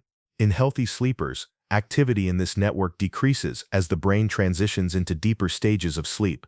In people with insomnia, the network remains active well into the night. This may explain why intrusive thoughts and mental chatter persist, even when the body is still. The brain's machinery for self-reflection, memory recall, and internal rumination refuses to power down, trapping the sleeper in a liminal state between wakefulness and rest. The amygdala, the brain's alarm center, also shows heightened activity in insomnia. Normally, the amygdala quiets during sleep, allowing emotional processing without excessive reactivity. In insomniacs, it remains vigilant, scanning for threat. This heightened activity is not just a nighttime phenomenon. Even during the day, the amygdala of individuals with chronic insomnia shows exaggerated responses to stress. This suggests that the disorder reflects not only disrupted sleep, but a 24-hour state of hyperarousal. The persistence of amygdala activity may explain why people with insomnia often feel emotionally fragile, quick to irritability, or worry. Another key player is the anterior cingulate cortex, a region that monitors conflict and error. Imaging studies show that it remains more active in insomniacs both at night and during the day. This region contributes to self-monitoring and vigilance, constantly scanning for mistakes or mismatches. In the context of sleep, its overactivity may amplify awareness of wakefulness. The brain is constantly checking, "Am I asleep yet?" This recursive loop of monitoring itself interferes with rest, creating the very problem it is attempting to track. The thalamus, which normally gates sensory input during sleep, also functions differently in insomnia. Instead of filtering noise and protecting the cortex from stimulation, It allows more sensory information through. This altered gating means that the brain of an insomniac remains more reactive to environmental stimuli. A faint sound or flicker of light can trigger cortical responses, waking the person more easily. This aligns with the common report that individuals with insomnia are light sleepers, who wake at the slightest disturbance. Cortical metabolism, the rate at which the brain uses energy, also appears elevated in insomnia. Even during periods classified as sleep, the brains of insomniacs burn more glucose and oxygen than those of good sleepers. This sustained metabolic activity is particularly evident in frontal regions associated with attention and planning. The brain, in essence, refuses to disengage from daytime levels of processing. This persistent energy use explains why individuals often feel unrefreshed in the morning. Their brains have not entered the low-energy restorative states that are critical for recovery. These neural differences extend beyond the night. During the day, people with chronic insomnia often show reduced activity in prefrontal regions responsible for executive function. This may reflect the cumulative toll of sustained hyperactivity. The brain is both overactive at night and underpowered during the day, leaving individuals caught between fatigue and agitation. They feel wired yet tired, a paradox that imaging studies make visible in the contrast between nighttime hypermetabolism and daytime underactivation. Importantly, these imaging findings help validate the experience of insomnia. For years, people with the disorder were told that their complaints were exaggerated, especially if sleep studies showed normal duration. Imaging demonstrates that their brains are indeed functioning differently, with persistent activation in networks that should rest. The subjective sense of being awake all night is rooted in objective differences in brain function. This recognition has shifted insomnia from a condition once minimized as all in the head to one respected as a real neurobiological disorder. Another insight from imaging studies is the role of connectivity. The networks of the insomniac brain are more tightly coupled, with stronger connections between regions of vigilance and self-awareness. This hyperconnectivity may trap the brain in loops of arousal. For example, heightened connectivity between the amygdala and prefrontal cortex may amplify worry, while stronger links between the thalamus and cortex may increase sensory intrusion. These patterns create a brain that is not only more active, but more entangled in its own activity. Breaking these loops may require interventions that target connectivity directly, such as neurofeedback, transcranial stimulation, or specific forms of meditation. What do these findings mean for treatment? They suggest that insomnia is not simply about insufficient melatonin or poor habits, but about networks locked in overdrive. Approaches that quiet neural activity, reduce connectivity, or retrain sensory gating may hold promise. Cognitive behavioral therapy, long the gold standard, may work in part by reducing activation in these networks through changes in thought patterns and associations. Relaxation techniques may help by lowering amygdala reactivity and restoring thalamic gating. Newer experimental treatments, such as non-invasive brain stimulation, aim to directly alter connectivity, nudging networks back toward healthy patterns. From a reflective perspective, imaging studies of insomnia reveal how deeply entwined mind and brain are. What feels like a restless night of thought is mirrored in patterns of neural activity that are objectively measurable. The subjective and the objective converge, reminding us that insomnia is not a failure of willpower, but a neurobiological state. This convergence also offers comfort. If the brain can learn to sustain hyperarousal, it can also learn to release it. Plasticity, the capacity for change, is always present. The challenge is to find the right pathways to guide the brain back toward rest. The broader implication is that insomnia may not be a uniform disorder, but a spectrum of related neural patterns. Some individuals may suffer primarily from overactive default networks, others from heightened amygdala vigilance, and others from faulty thalamic gating. Recognizing these subtypes could allow for more personalized treatments, matching interventions to the dominant neural signature. This future of precision sleep medicine holds promise, not only for insomnia, but for the many other conditions in which sleep is disrupted. As we move forward, we will shift our focus from these neural circuits to the hormonal systems that interact with them, particularly cortisol and other stress hormones that shape the balance between arousal and rest. These chemical rhythms provide yet another layer of explanation for why insomnia persists and why it feels so resistant to effort alone. If brain imaging shows us the restless networks of the insomniac brain, hormonal rhythms reveal the tides that wash through these networks, pulling them toward wakefulness or rest. Among these, cortisol is perhaps the most significant, though it is far from alone. Cortisol is often described as the body's primary stress hormone, but in truth it is also a rhythm setter, rising and falling across the day in ways that prepare us for activity and recovery. In healthy sleepers, cortisol follows a predictable curve. It surges in the early morning, helping us wake, and gradually declines through the day, reaching its lowest point in the evening. This low evening level creates the hormonal space for sleep to emerge. In insomnia, this rhythm is often flattened or disrupted, leaving cortisol levels elevated at night when they should be quiet. The consequences of such disruption are profound. Elevated nighttime cortisol increases alertness, raises body temperature, and stimulates metabolic activity, all signals that run counter to the descent into sleep. Even if the sleeper manages to drift off, high cortisol may fragment rest, leading to early awakenings or shallow sleep. Imaging studies support this picture, showing that individuals with chronic insomnia often display increased activation in stress-related brain circuits at night, consistent with ongoing cortisol influence. The body, in effect, remains prepared for action even when the environment is safe and dark. Cortisol does not act alone. Other stress hormones, including adrenaline and noradrenaline, contribute to the hyperarousal state of insomnia. These catecholamines speed heart rate, sharpen attention, and prepare muscles for rapid response. They are useful in daytime challenges, but at night they interfere with the transition into restorative states. In people with insomnia, measurements often show higher baseline sympathetic activity, reflected in increased heart rate variability, compared to those without sleep problems. This suggests that insomnia is not merely a nighttime disorder, but a 24-hour dysregulation of the stress system. Melatonin is the counterbalance to cortisol, signaling darkness and preparing the body for rest. Secreted by the pineal gland, its release is tightly controlled by the suprachiasmatic nucleus in response to light cues. In insomnia, melatonin rhythms can become blunted or mistimed. Nighttime light exposure delays its release, pushing the onset of sleep later. Stress may also suppress melatonin production, compounding the problem. For some individuals, genetic variations in melatonin receptors reduce sensitivity to the hormone's signals, weakening its ability to override arousal.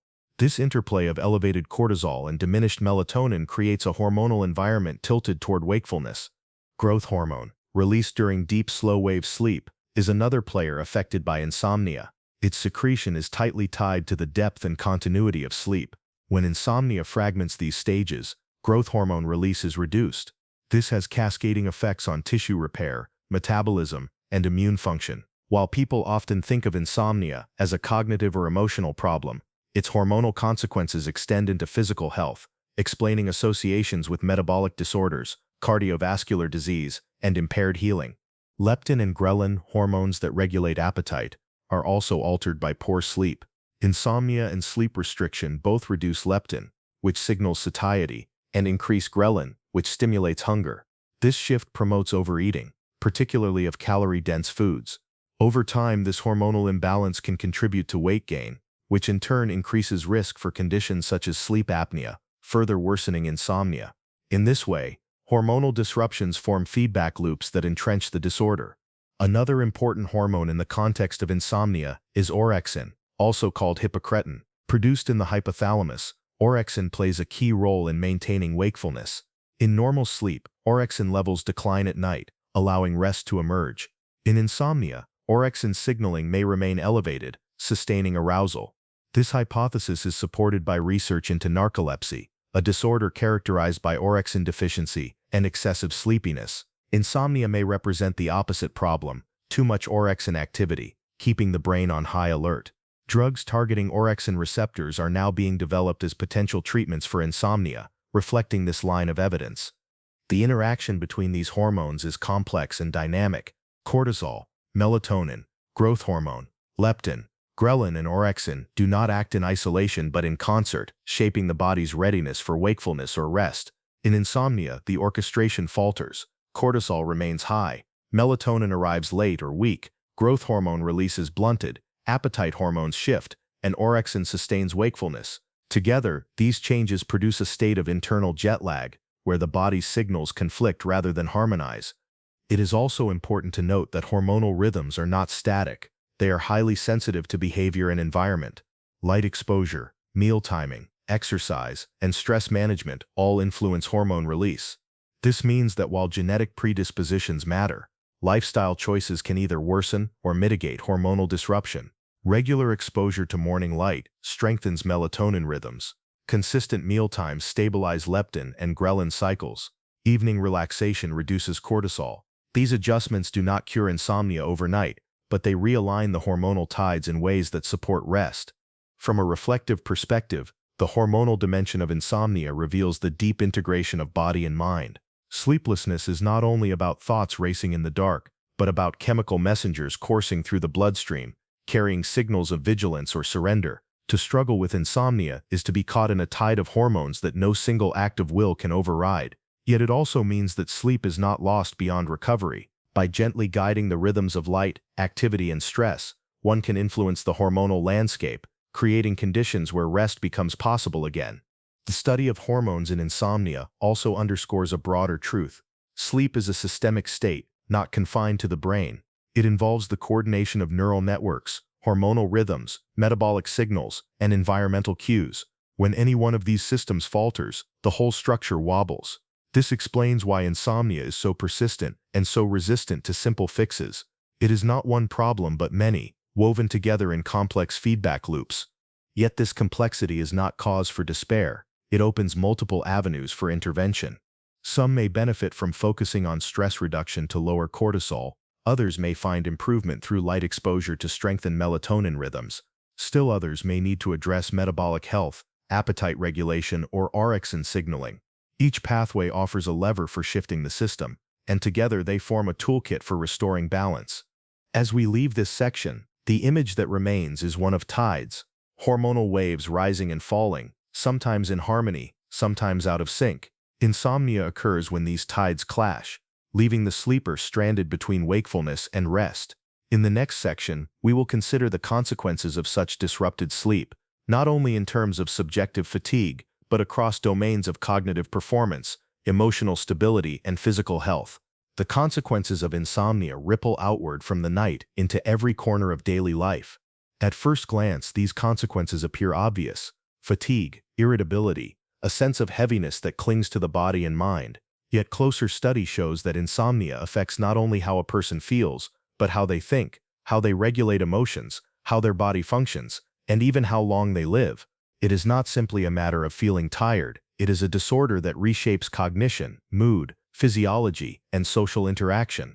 Understanding these consequences helps explain why insomnia deserves the same attention as any major health condition. On the cognitive level, insomnia undermines attention, memory, and executive function. Sleep plays a crucial role in consolidating newly learned information, transferring it from short-term storage in the hippocampus to long-term networks in the cortex. When sleep is disrupted, this transfer is incomplete. Students with insomnia may find themselves rereading material without retaining it, while professionals may struggle to keep track of details or juggle tasks. Attention, the gateway to learning, is especially fragile. Laboratory studies show that even after a single night of poor sleep, vigilance wanes, reaction times slow, and errors multiply. For those with chronic insomnia, these deficits accumulate, leaving them at a disadvantage in tasks that require sustained focus. Memory is also compromised. Beyond consolidation, sleep helps prune and organize memories, discarding irrelevant details and strengthening useful ones. Without sufficient deep and REM sleep, memories remain cluttered and disorganized, making recall less efficient. This can manifest as a frustrating tip-of-the-tongue sensation, or as difficulty integrating new knowledge into existing frameworks. The insomniac brain, constantly in a state of partial wakefulness, never fully engages the offline processes needed for memory optimization. Executive function, the ability to plan, prioritize, and control impulses, also suffers. Insomnia weakens prefrontal activity, the very circuits that allow for thoughtful decision-making. This explains why people with insomnia often describe themselves as more irritable, more reactive, and less able to manage stress.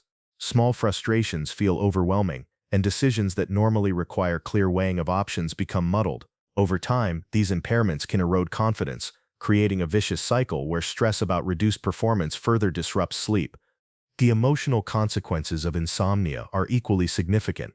Sleep and mood are deeply intertwined, and poor sleep destabilizes emotional regulation. The amygdala, the brain's threat detector, becomes more reactive after insufficient rest, while prefrontal regions that normally regulate emotional responses are less effective. The result is heightened sensitivity to negative stimuli and diminished capacity to recover from stress. People with insomnia often describe themselves as on edge, prone to overreaction. Joy feels dulled, while anxiety and sadness grow sharper. Over time, this pattern increases vulnerability to clinical mood disorders. Indeed, insomnia is both a risk factor and a symptom of depression and anxiety. Longitudinal studies show that persistent insomnia often precedes the onset of depression, sometimes by years. This suggests that insomnia may not simply be a byproduct of mood disorders, but an active contributor. The constant stress of sleeplessness, combined with hormonal and neural changes, creates fertile ground for depression to take root. Anxiety, meanwhile, both feeds and is fed by insomnia, creating a loop of worry and wakefulness. Treating insomnia often improves mood even without direct psychiatric intervention, underscoring its causal role. The physical consequences extend far beyond tiredness. Insomnia is linked to cardiovascular disease, metabolic disorders, weakened immune function, and even increased mortality. Elevated nighttime cortisol and sympathetic activity strain the cardiovascular system, raising blood pressure and increasing the risk of heart attack and stroke. The metabolic consequences include insulin resistance, weight gain, and altered appetite regulation, all of which raise the risk for diabetes and obesity. The immune system, deprived of the restorative effects of sleep, becomes less effective at fighting infections and repairing tissue. These consequences accumulate quietly but powerfully, making chronic insomnia more than an inconvenience, it is a serious health risk. Pain perception is another domain altered by insomnia. Poor sleep lowers pain thresholds, making discomfort feel more intense.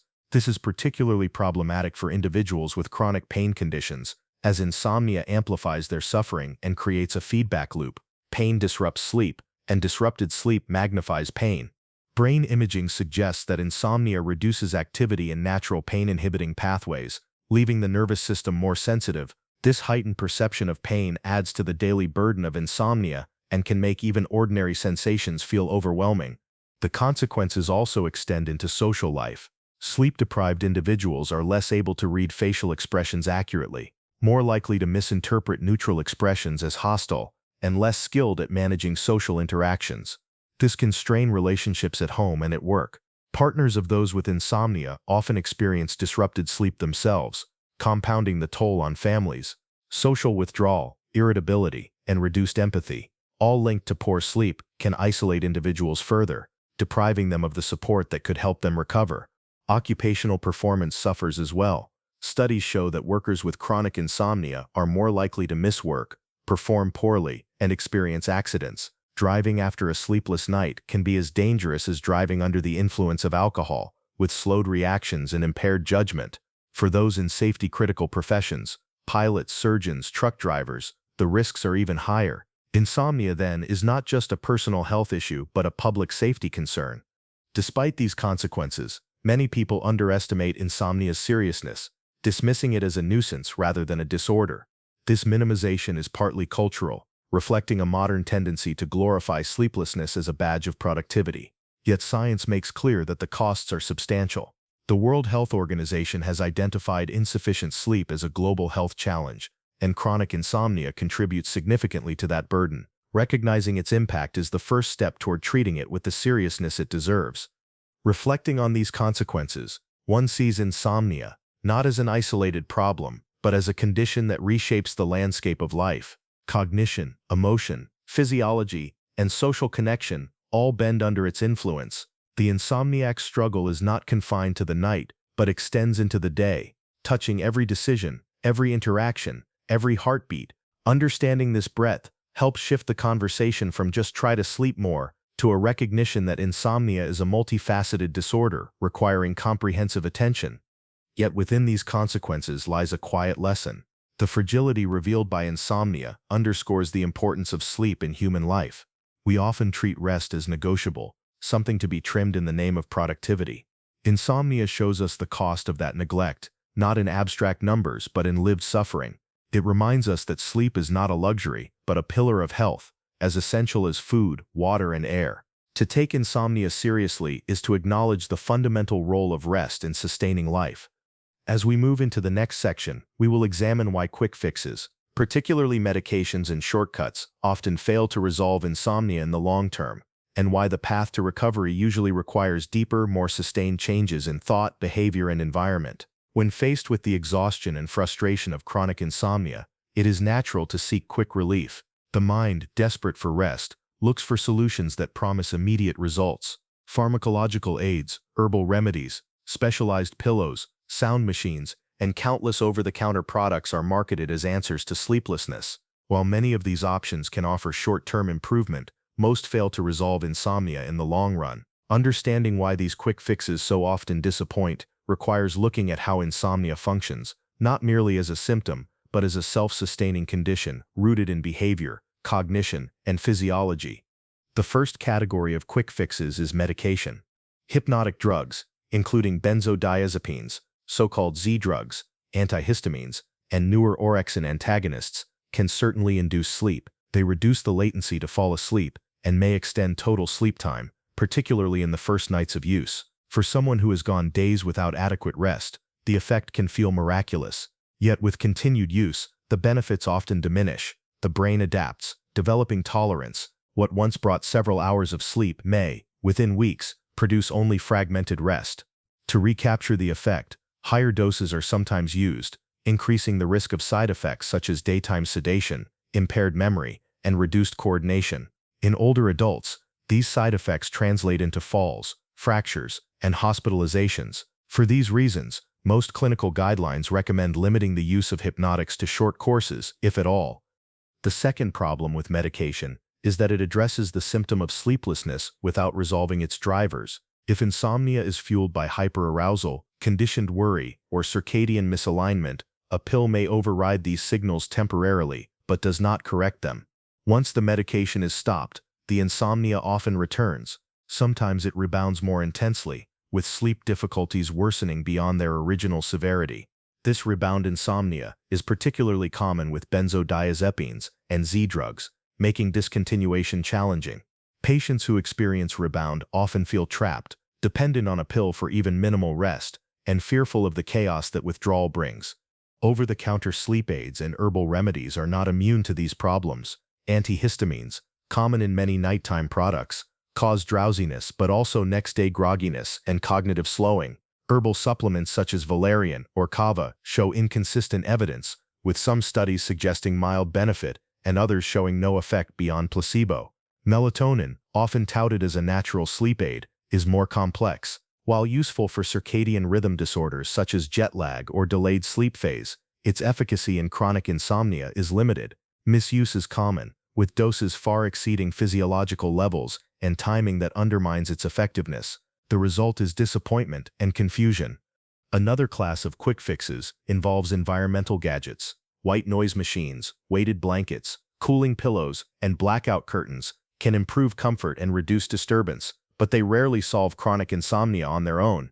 They target external conditions, while the core of insomnia often lies within the brain's learned association between bed and wakefulness. For some, these tools create new dependencies. They cannot sleep without a particular sound or texture. While this is less dangerous than medication dependence, it reflects the same principle, relief that bypasses rather than addresses the underlying drivers. Cultural attitudes reinforce the search for quick fixes. Modern life prizes productivity, efficiency, and instant solutions. People are encouraged to treat sleep like any other task, something to be optimized with a hack, a gadget, or a supplement. This framing misunderstands the nature of sleep.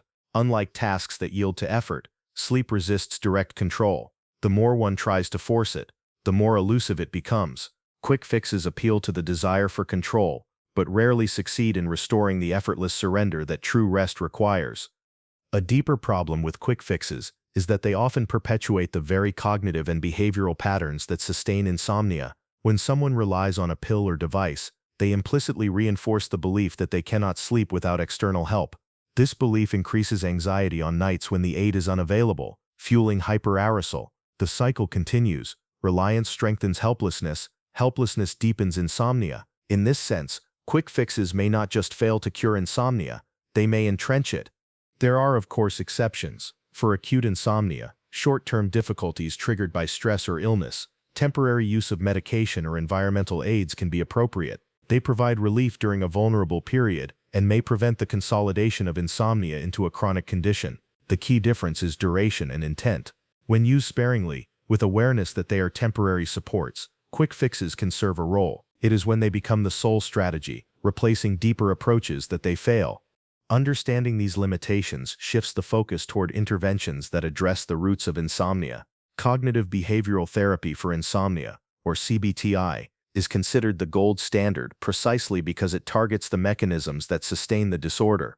It addresses maladaptive thoughts that magnify worry, restructures behaviors that reinforce wakefulness, and restores a healthy relationship with the bedroom environment. Unlike medication, its effects persist long after treatment ends. Studies consistently show that CBT-I produces lasting improvements, with many patients experiencing reduced sleep latency, fewer awakenings, and improved daytime function for months or even years after therapy. This is not to say CBT-I is quick or easy. It requires effort, patience, and a willingness to tolerate discomfort, particularly during the early stages. Techniques such as sleep restriction, where time in bed is deliberately limited to build sleep pressure, can initially worsen fatigue. Yet over time, these strategies recalibrate the sleep system, teaching the body and brain to associate bed with sleep rather than wakefulness.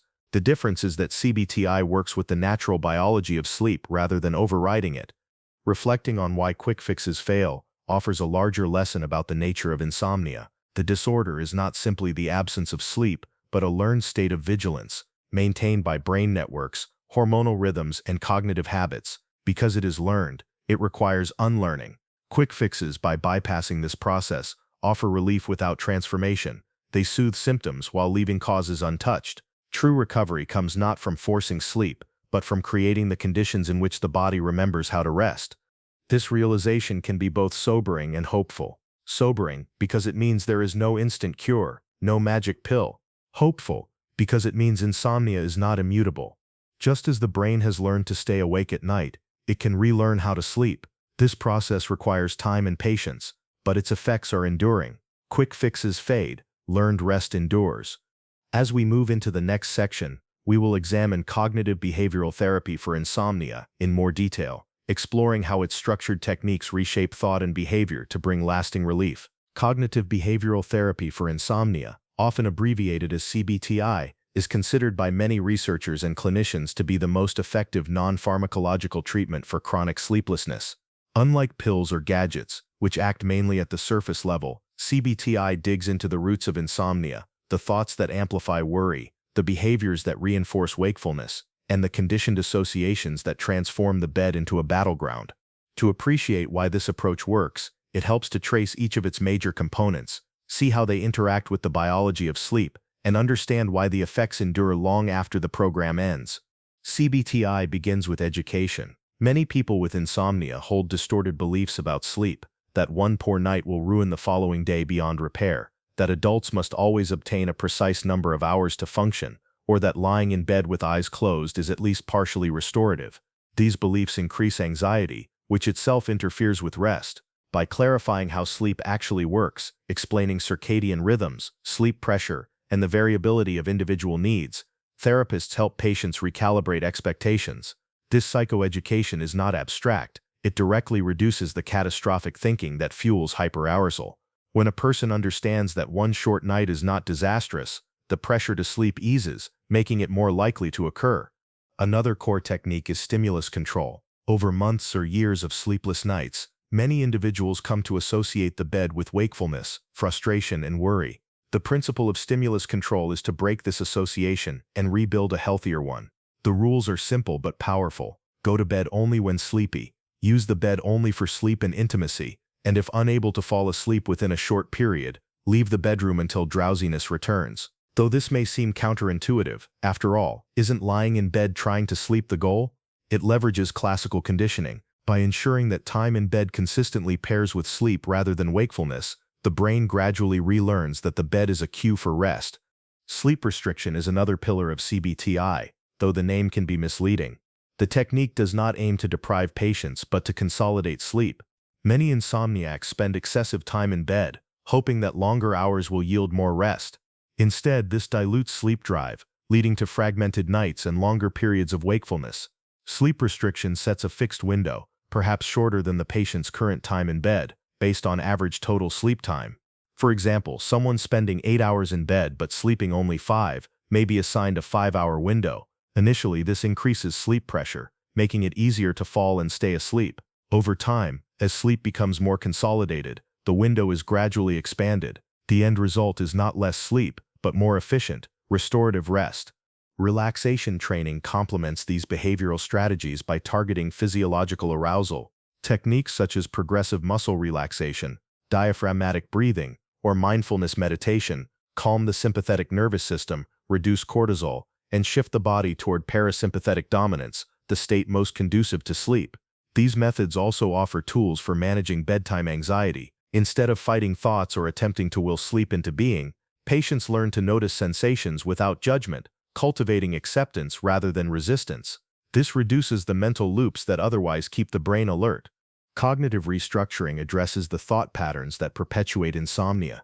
Many sufferers engage in catastrophic predictions. If I don't sleep tonight, I'll fail at work tomorrow. Or, this problem means I'll never be able to rest again. These thoughts increase arousal and worsen sleep difficulties. In therapy, patients identify such beliefs, evaluate their evidence, and replace them with more balanced perspectives. For example, even if tonight is difficult, I've managed before, and my body will recover. This shift reduces the emotional charge around sleep, decreasing the anxiety that fuels wakefulness. The structured nature of CBT-I is part of its strength. Sessions are usually delivered over several weeks, giving patients time to practice and adapt. Unlike medications which work as long as they are taken, CBT-I teaches skills that persist. Studies show that its benefits last for months or years, even without continued therapy. This durability reflects the rewiring of associations and behaviors. Once the bed is again linked with sleep, and once catastrophic beliefs are dismantled, the system sustains itself. CBT-I also integrates flexibility. While the core components remain consistent, therapists tailor the approach to each patient's needs. For someone with high physiological arousal, relaxation may be emphasized. For another with rigid beliefs about sleep, cognitive restructuring may take center stage. Technology has expanded delivery, with online programs, apps, and group sessions making CBT-I more accessible. Research suggests that even digital versions can be effective, though the presence of a skilled therapist often enhances motivation and adherence. Why does CBT-I outperform quick fixes? Because it aligns with the biology of sleep rather than overriding it. Sleep is not something one can force, it emerges when conditions are right. By reducing arousal, recalibrating sleep pressure, and strengthening circadian cues, CBT-I restores those conditions. Medications may override them temporarily, but they do not teach the body how to sleep. CBT-I does. The experience of CBT-I is not always easy. In the early stages of sleep restriction, fatigue can worsen. Getting out of bed at night when sleep will not come can feel discouraging. Cognitive exercises may provoke resistance, yet patients who persist often describe a turning point, when the bedroom ceases to be a site of struggle and once again becomes a place of rest. This transformation is not merely behavioral, it is psychological and even existential. Sleep shifts from being a performance goal to being a natural rhythm. From a reflective perspective, CBT-I embodies a larger lesson. Change often requires patience and discomfort. Insomnia cannot be solved by brute force. It must be unwound gradually, through new habits and new ways of thinking. The process asks individuals to trust that their bodies retain the capacity for rest, even when it feels lost. In this way, CBT-I is not just a therapy for sleep, but a practice in letting go of control, in relearning how to surrender. The broader implications of CBT-I extend beyond insomnia. Its principles challenging unhelpful beliefs, modifying behaviors, reducing arousal, apply to many areas of life where stress and habit collide. In teaching people to manage their relationship with sleep, CBT-I also models how to manage their relationship with worry, control, and uncertainty. Patients often report that the skills they gain improve not only their nights but their days, enhancing resilience and reducing anxiety in other contexts. As we look ahead, researchers continue to refine and expand CBT-I. Shorter protocols are being developed for primary care. Digital platforms are increasing accessibility, and adaptations are being tested for specific populations such as older adults, adolescents, and people with comorbid conditions. These efforts aim to extend the reach of an already powerful intervention, bringing relief to those who might never set foot in a sleep clinic. In closing this section, The image that remains is of a therapy that restores trust in the body. Insomnia convinces people that they have lost the ability to rest, that they must force or trick their brains into slumber. CBT-I counters this by showing, step by step, that the capacity for sleep remains intact, waiting to be uncovered. It is not a quick fix, but it is a lasting one. And in a world hungry for instant solutions, that durability is its greatest strength. In the next section, we will turn our attention to sleep hygiene, exploring why simple practices such as light management, caffeine reduction, and consistent routines matter, but also why they are rarely sufficient on their own to resolve chronic insomnia. The phrase sleep hygiene has become almost unavoidable in conversations about rest. Doctors mention it in brief consultations, wellness blogs listed in bullet points, and many people who struggle with insomnia have tried at least some of its recommendations. The concept is straightforward. Small adjustments in daily habits and environmental conditions can create a setting more favorable for sleep. These practices include going to bed and waking up at consistent times, reducing caffeine and alcohol intake, limiting screen use before bed, keeping the bedroom dark and cool, and avoiding heavy meals or vigorous exercise late at night. At first glance, these seem almost too obvious, simple steps anyone can take. Yet within their simplicity lies both strength and limitation. Sleep hygiene matters because the body is exquisitely sensitive to cues. Light, temperature, food, and activity all signal to the circadian system when it should prepare for rest or wakefulness. For example, exposure to bright light in the morning reinforces the alignment of the internal clock with the external day, while darkness at night allows melatonin to rise.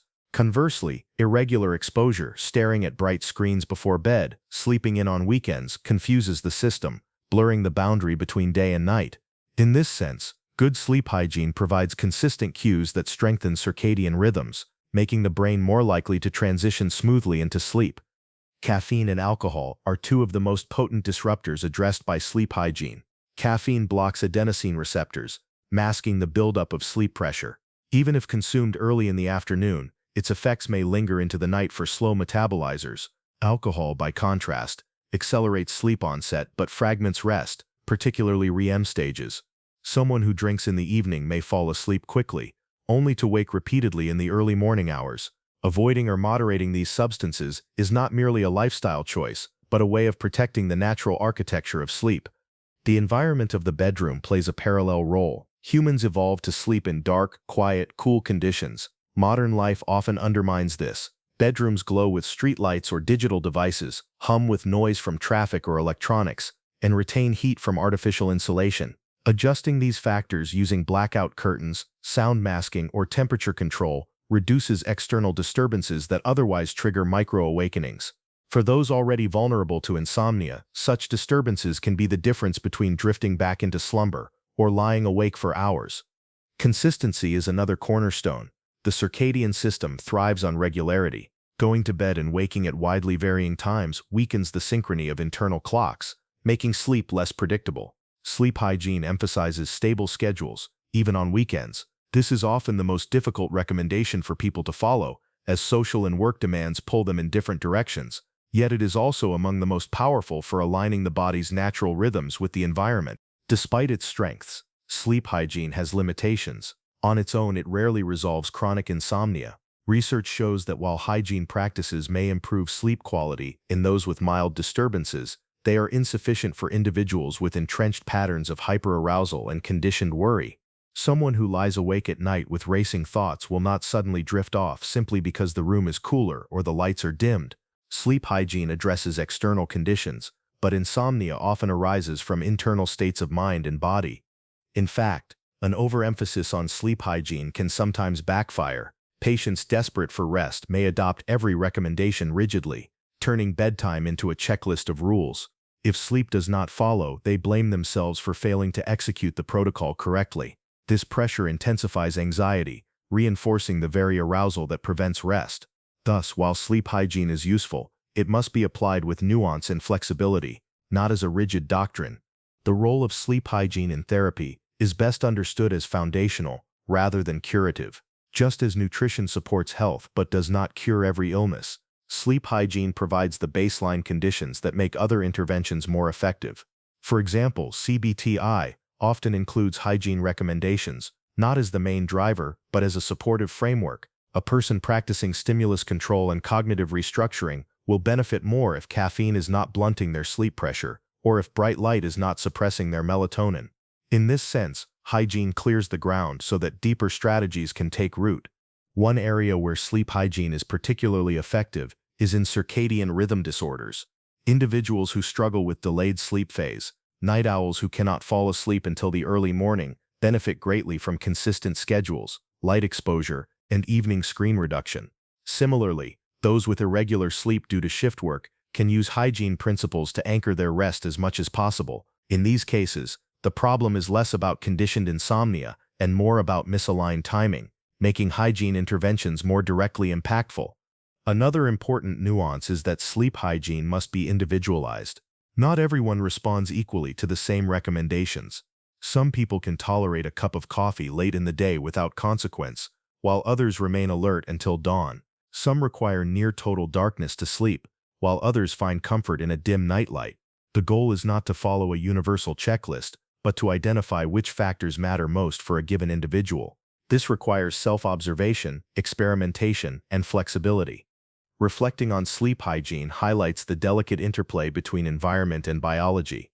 We often imagine sleep as purely internal, a matter of brain chemistry and neural circuits, yet the conditions surrounding us, light, noise, temperature, routine, are equally powerful in shaping when and how we rest. In a world where artificial light extends the day, caffeine is readily available, and schedules shift unpredictably. Reclaiming attention to these basic factors is an act of alignment with our evolutionary design.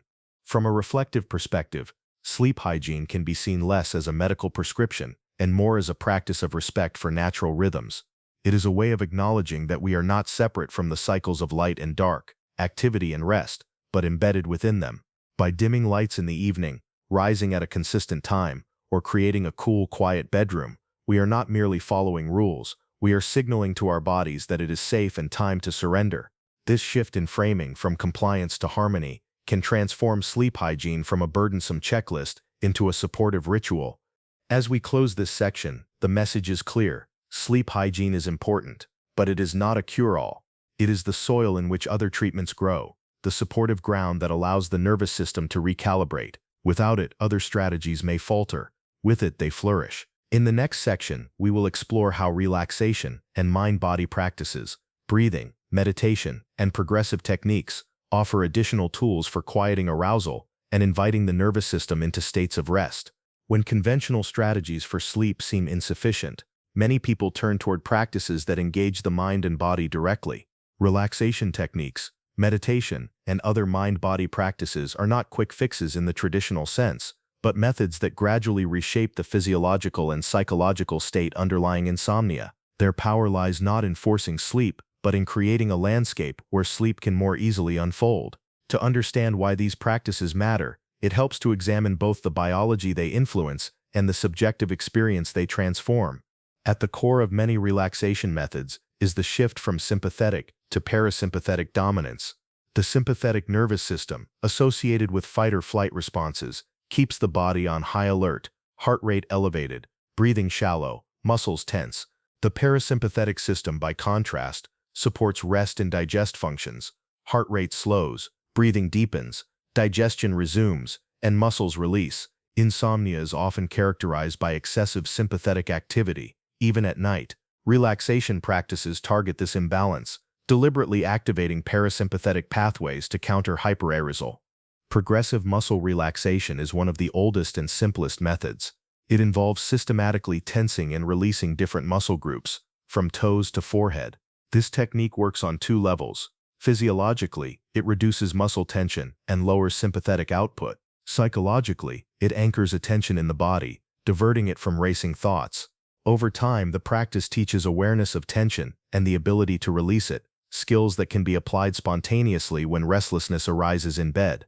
Breathing exercises offer another pathway into parasympathetic states. Slow diaphragmatic breathing stimulates the vagus nerve, a key conduit of parasympathetic activity. Extending the exhale relative to the inhale amplifies this effect, lowering heart rate and blood pressure. Practices such as the 4-7-8 breath or simple paced breathing provide structure, but the principle is the same. Slow, deep, intentional breathing signals safety to the body, In this state, the nervous system is less likely to resist the descent into sleep. Meditation brings a cognitive dimension. Mindfulness meditation, in particular, trains individuals to notice thoughts and sensations without judgment or resistance. For those with insomnia, this skill is invaluable. Instead of battling racing thoughts, "I must sleep now, why can't I stop thinking?"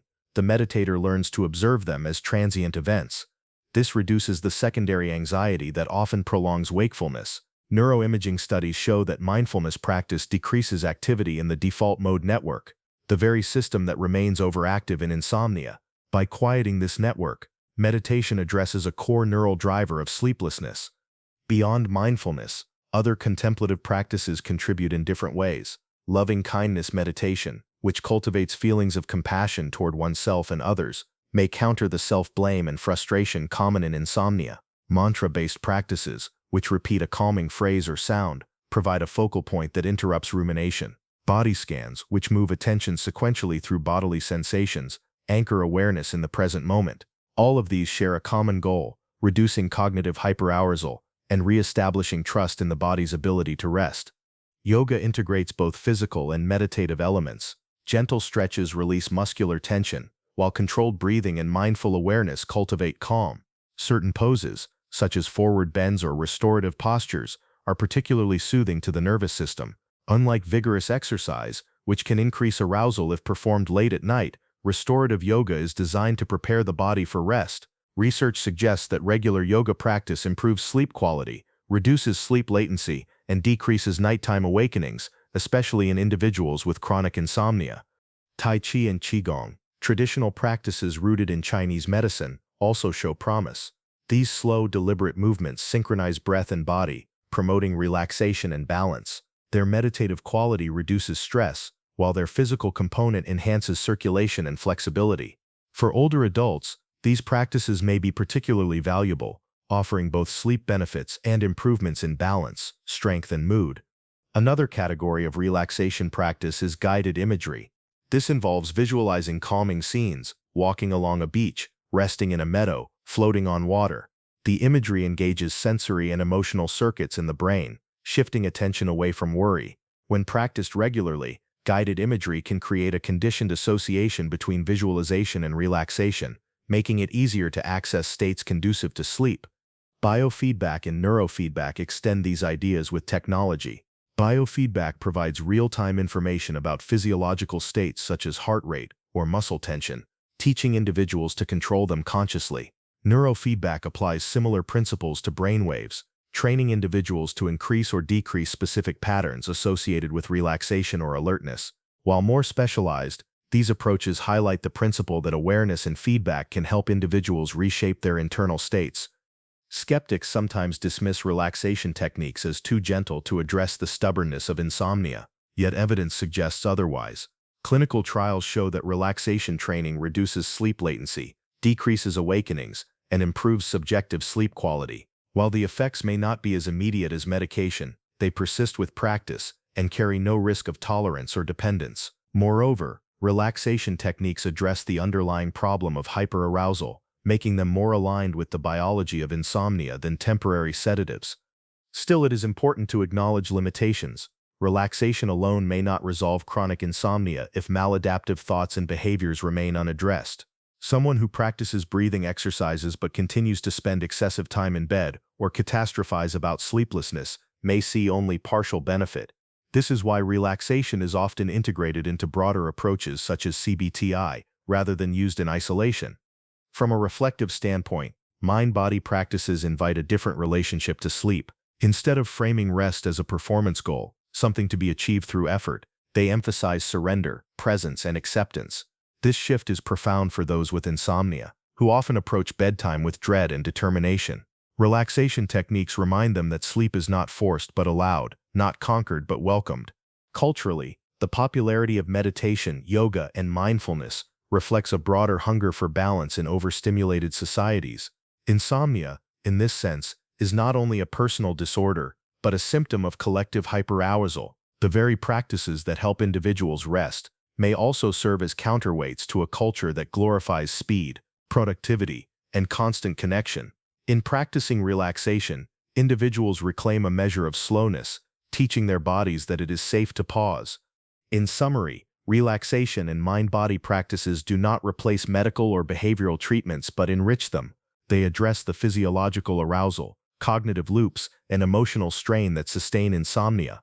They require patience and repetition, but their benefits extend beyond the night, improving mood, reducing stress, and enhancing overall well-being. They are less about making sleep happen and more about clearing the way for its return.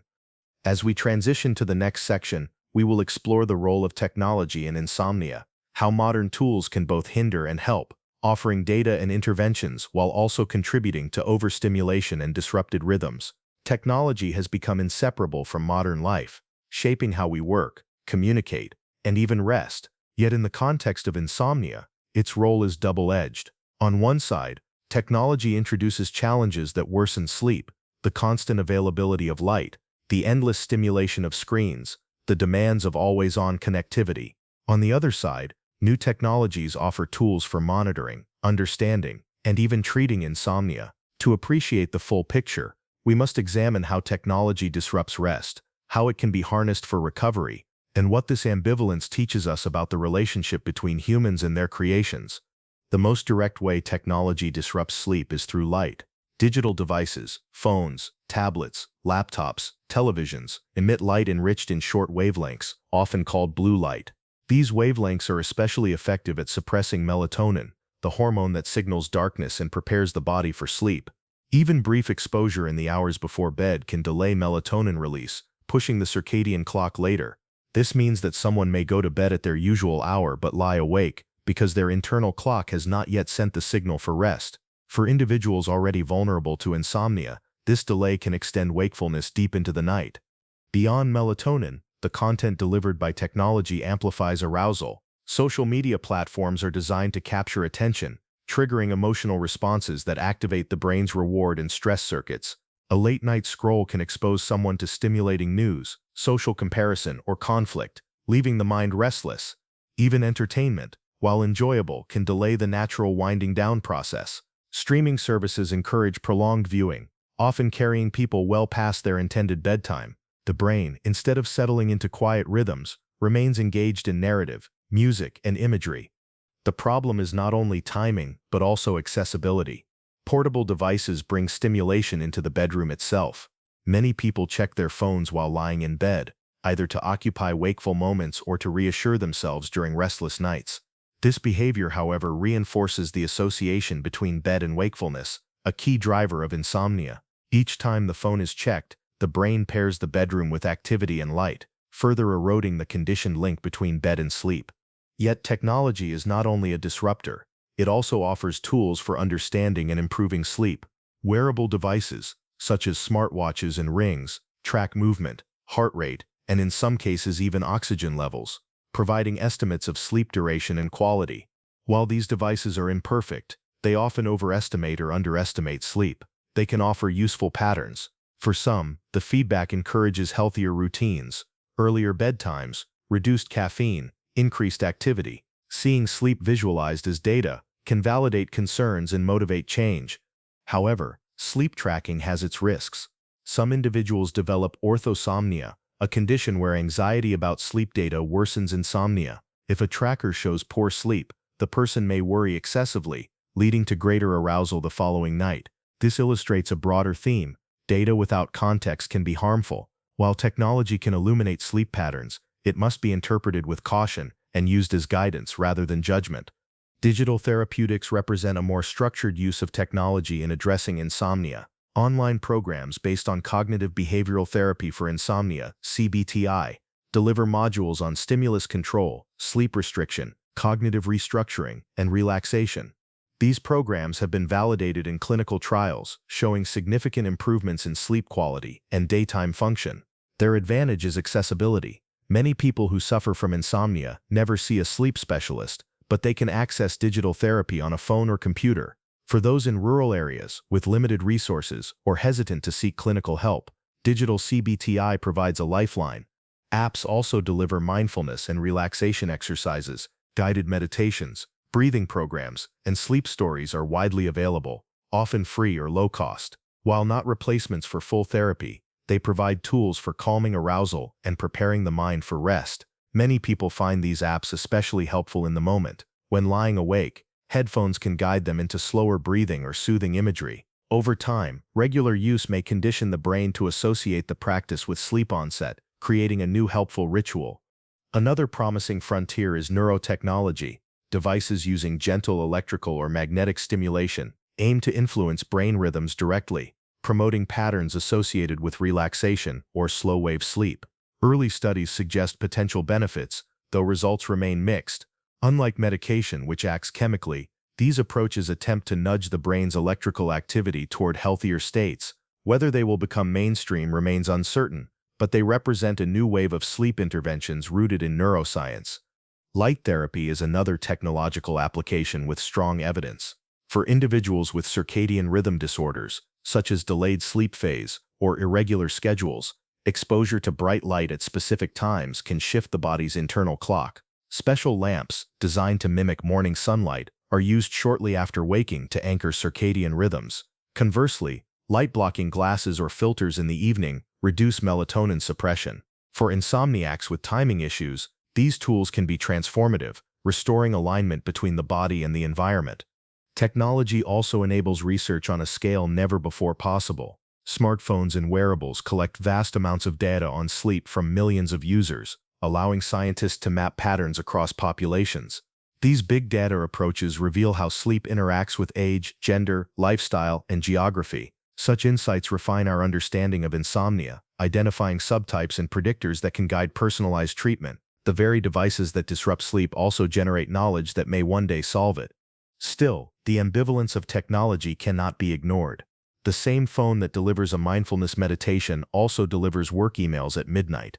The same wearable that encourages earlier bedtimes can provoke anxiety when scores appear low. Technology is a tool, neutral in itself, but shaped by how it is used. In insomnia, this means the line between help and harm is thin. Using technology mindfully requires awareness, limiting stimulation, curating tools that support rest, and avoiding dependence on devices that replace the body's own signals. From a reflective perspective, the role of technology in insomnia mirrors the broader human struggle with progress. Our creations extend our abilities, but they also amplify our vulnerabilities. We built light to extend the day, and in doing so, we disrupted rhythms that guided us for millennia. We built networks to connect us, and in doing so, we filled nights with stimulation. Now we build devices to measure and repair the very sleep those inventions disturbed. This cycle is not a reason for despair, but a reminder that technology is never separate from us. It reflects our priorities, fears, and hopes. The challenge then is not to reject technology but to integrate it wisely, to use light to strengthen rhythms rather than blur them, to use data to guide, not to judge, to use apps and therapies as supports, not crutches. In doing so, technology can shift from enemy to ally in the struggle against insomnia. As we move into the next section, we will broaden the lens to consider how culture itself, beyond individual habits or devices, shapes insomnia, examining the societal values, work patterns, and collective anxieties that make sleeplessness one of the defining disorders of modern times. To understand insomnia fully, one must look not only at the individual, but also at the culture in which that individual lives. Sleep does not occur in isolation. It is shaped by collective rhythms, social expectations, economic pressures, and cultural values. Insomnia, then, is not merely a personal disorder, but also a cultural phenomenon, reflecting the ways societies prioritize or neglect rest. By stepping back from the biology of insomnia and examining its cultural roots, we can see why it has become so prevalent in modern times, and why addressing it requires more than individual effort. Historically, sleep was governed by natural cycles of light and dark. Before artificial lighting, most people lived by the sun, rising with dawn and resting after dusk. In many cultures, segmented sleep was common. People would sleep a few hours after dark, wake for a short period of quiet activity, then return to bed for a second phase of rest. This pattern accommodated both biology and environment. With the arrival of industrialization, however, sleep became compressed into a single block, dictated less by natural rhythms and more by factory whistles and later office schedules. The shift from segmented to consolidated sleep was not purely biological, but a response to cultural and economic demands. Modern culture intensifies these pressures. Workdays are often long and rigid, with expectations of early rising regardless of personal circadian tendencies. For night owls, this creates a chronic misalignment between internal clocks and external schedules, a state known as social jet lag. Even beyond work, cultural values of productivity and efficiency infiltrate rest. Sleep is often framed as wasted time, an obstacle to achievement. People boast of functioning on minimal sleep, as if it were a sign of discipline or strength. In such an environment, insomnia is both stigmatized and normalized. Stigmatized as a weakness, normalized as an inevitable part of modern life. Technology and connectivity reinforce these cultural values. The boundary between work and rest has blurred, with emails, messages, and deadlines extending into the evening. Globalization means that colleagues, clients, or friends in different time zones expect interaction at all hours. The result is a culture of perpetual availability. For many, bedtime is no longer protected but invaded by the demands of work and social life. Insomnia thrives in this context, as the nervous system is never allowed to disengage. Cultural attitudes towards sleep vary across societies, but the pressures of modernization show striking similarities. In some East Asian countries, long work hours and intense educational demands have created epidemics of sleep deprivation. In Mediterranean cultures, afternoon rest or siestas once buffered the strain of shorter nights, but urbanization and global business hours have eroded these practices. In Western countries, sleep is often commodified, with industries selling supplements, gadgets, and therapies rather than addressing systemic causes such as overwork or irregular schedules. Across contexts, the common thread is that cultural priorities often place productivity above restoration. Insomnia is also shaped by cultural narratives about health and self-control. In societies that emphasize individual responsibility, sleeplessness may be seen as a personal failure to manage stress or maintain discipline. People internalize blame, which increases anxiety and perpetuates insomnia. By contrast, cultures that view health more collectively may frame sleep problems as part of broader social pressures, distributing responsibility across community structures. This difference in interpretation affects not only how insomnia is experienced, but also how it is treated. The role of gender, already significant biologically, is further amplified by cultural expectations. Women often shoulder disproportionate caregiving responsibilities, balancing work with childcare and elder care. These responsibilities compress rest, fragment nights, and increase stress. Cultural norms that value self-sacrifice or silence about personal needs make it harder for women to seek help, reinforcing cycles of insomnia. Men, meanwhile, may feel pressure to downplay sleep problems, viewing them as signs of weakness. This can delay recognition and treatment, leading to silent suffering. Thus, insomnia is not only influenced by biology, but also by gendered roles and expectations embedded in culture. Economic inequality compounds these dynamics. People in lower-income jobs often face irregular schedules, night shifts, or multiple jobs, all of which disrupt circadian rhythms. Limited access to healthcare means insomnia goes untreated, while stress from financial insecurity further heightens arousal. In wealthier populations, insomnia may manifest differently, fueled by workaholism, social obligations, and digital overload. Though the contexts differ, the result is the same: disrupted sleep rooted not only in personal biology but in structural conditions. Even cultural beliefs about the meaning of sleep influence insomnia. In some traditions, dreams are valued as messages or spiritual insights. In others, they are dismissed as meaningless. These beliefs shape how people interpret nighttime awakenings or dream recall. For example, someone who views waking at night as normal or spiritually significant may experience less distress than someone who interprets it as a pathological failure. The meaning assigned to sleep experiences can therefore intensify or buffer insomnia. Public health messaging reflects cultural attitudes as well. Campaigns that emphasize the dangers of poor sleep can raise awareness, but also increase anxiety, inadvertently worsening insomnia in vulnerable individuals. By framing sleep as yet another task to optimize, they risk reinforcing perfectionism. A cultural narrative that treats rest as both essential and fragile creates pressure rather than relief. What is needed instead are narratives that normalize variability, encourage self-compassion, and frame sleep as a natural process rather than a performance. Insomnia in modern culture can thus be seen as a mirror of collective anxieties. The pressure to achieve, the fear of falling behind, the constant stimulation of technology, and the erosion of boundaries between work and rest all manifest in the body's refusal to surrender at night. Insomnia is not simply a disorder of individuals, but a symptom of a society out of balance. Addressing it requires not only individual interventions, but cultural shifts, valuing rest, protecting boundaries, and rethinking priorities.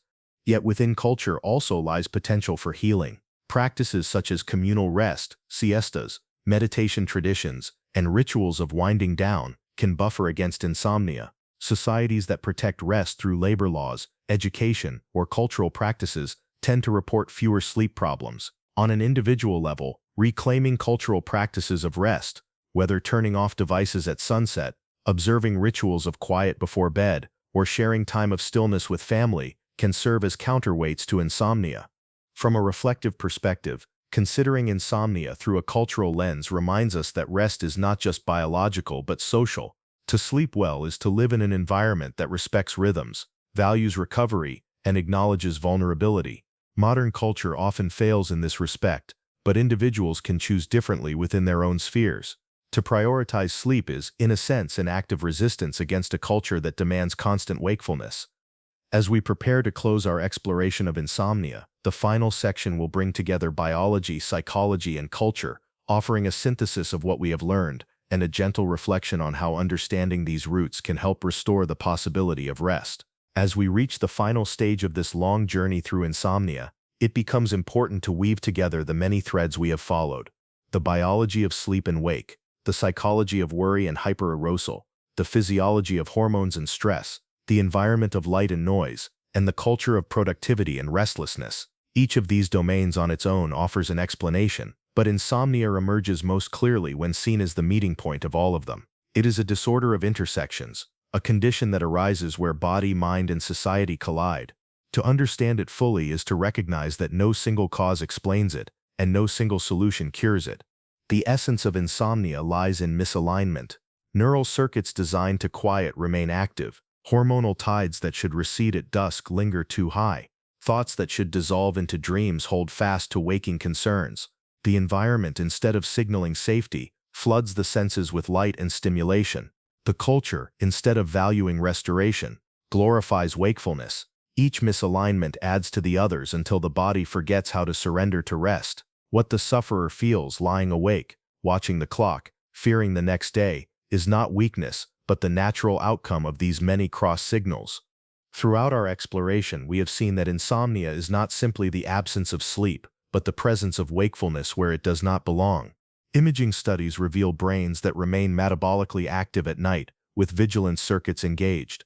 Hormonal studies reveal bodies that behave as if it were still day. Psychological research reveals minds that treat sleep as a performance task, rather than a natural rhythm. Cultural studies reveal societies that encourage constant availability. Insomnia is thus not emptiness but excess, too much activity, too much vigilance, too much demand, carried into the night. This perspective also explains why insomnia resists simple solutions. A pill can suppress wakefulness for a night, but the networks remain primed. A gadget can block noise or filter light, but the anxious mind still hums. Even behavioral changes, if practiced without understanding, can feel like another set of rules to fail. True relief comes when interventions address not only the symptom but the system. Cognitive behavioral therapy, relaxation training, circadian alignment, and compassionate cultural shifts all work by restoring balance to the system rather than forcing sleep.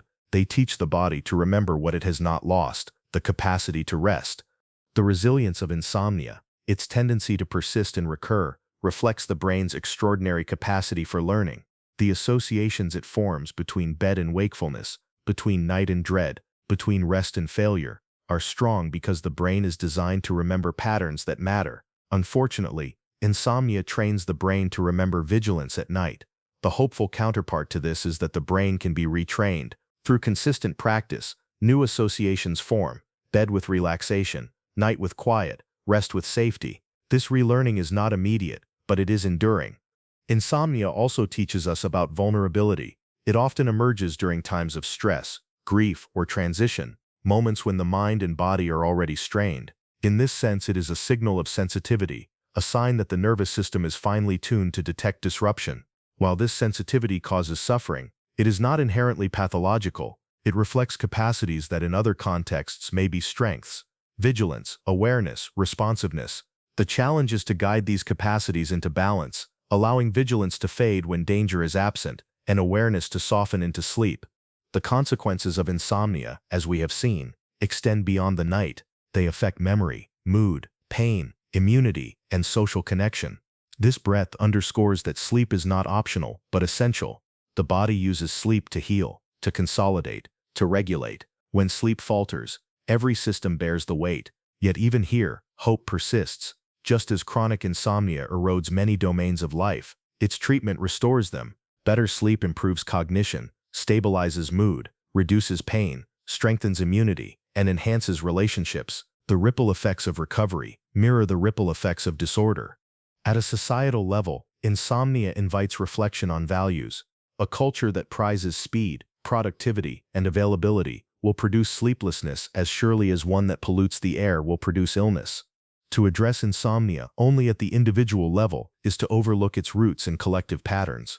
Protecting rest requires cultural choices, valuing recovery as much as work, protecting time for sleep as much as for labor, designing technologies and environments that align with natural rhythms rather than oppose them. These choices are difficult, but they shape not only sleep, but the quality of life itself. The final insight insomnia offers is about control. Sleep cannot be forced. The harder one tries, the more it retreats. Insomnia is thus a profound lesson in surrender. To heal from it often requires letting go of control, trusting that the body knows how to rest if given the chance. This surrender is difficult in a culture that equates control with success, but it is essential. Those who learn it often describe not only better sleep but a broader shift, greater patience, deeper self-compassion, and a gentler approach to life's uncertainties. Reflecting on insomnia, then, reveals it as more than a disorder. It is a window into the complex integration of biology, psychology, and society. It shows how delicate the balance of human systems is, and how profoundly rest depends on harmony across them. It shows how suffering arises when vigilance persists, where it is not needed, and how healing comes when trust in the body is restored. And it shows, perhaps most deeply, that rest is not only a biological state but a way of being, an attitude of allowing, of releasing, of recognizing that life itself requires pauses. As we close this exploration, the path forward is not one of perfection, but of gentleness. Insomnia will not vanish overnight, and sleep will never be fully under conscious control. But by understanding its roots, by practicing patience, by aligning habits and environments with natural rhythms, and by softening the grip of worry, rest can return, not as a reward for effort, but as a birthright of being human.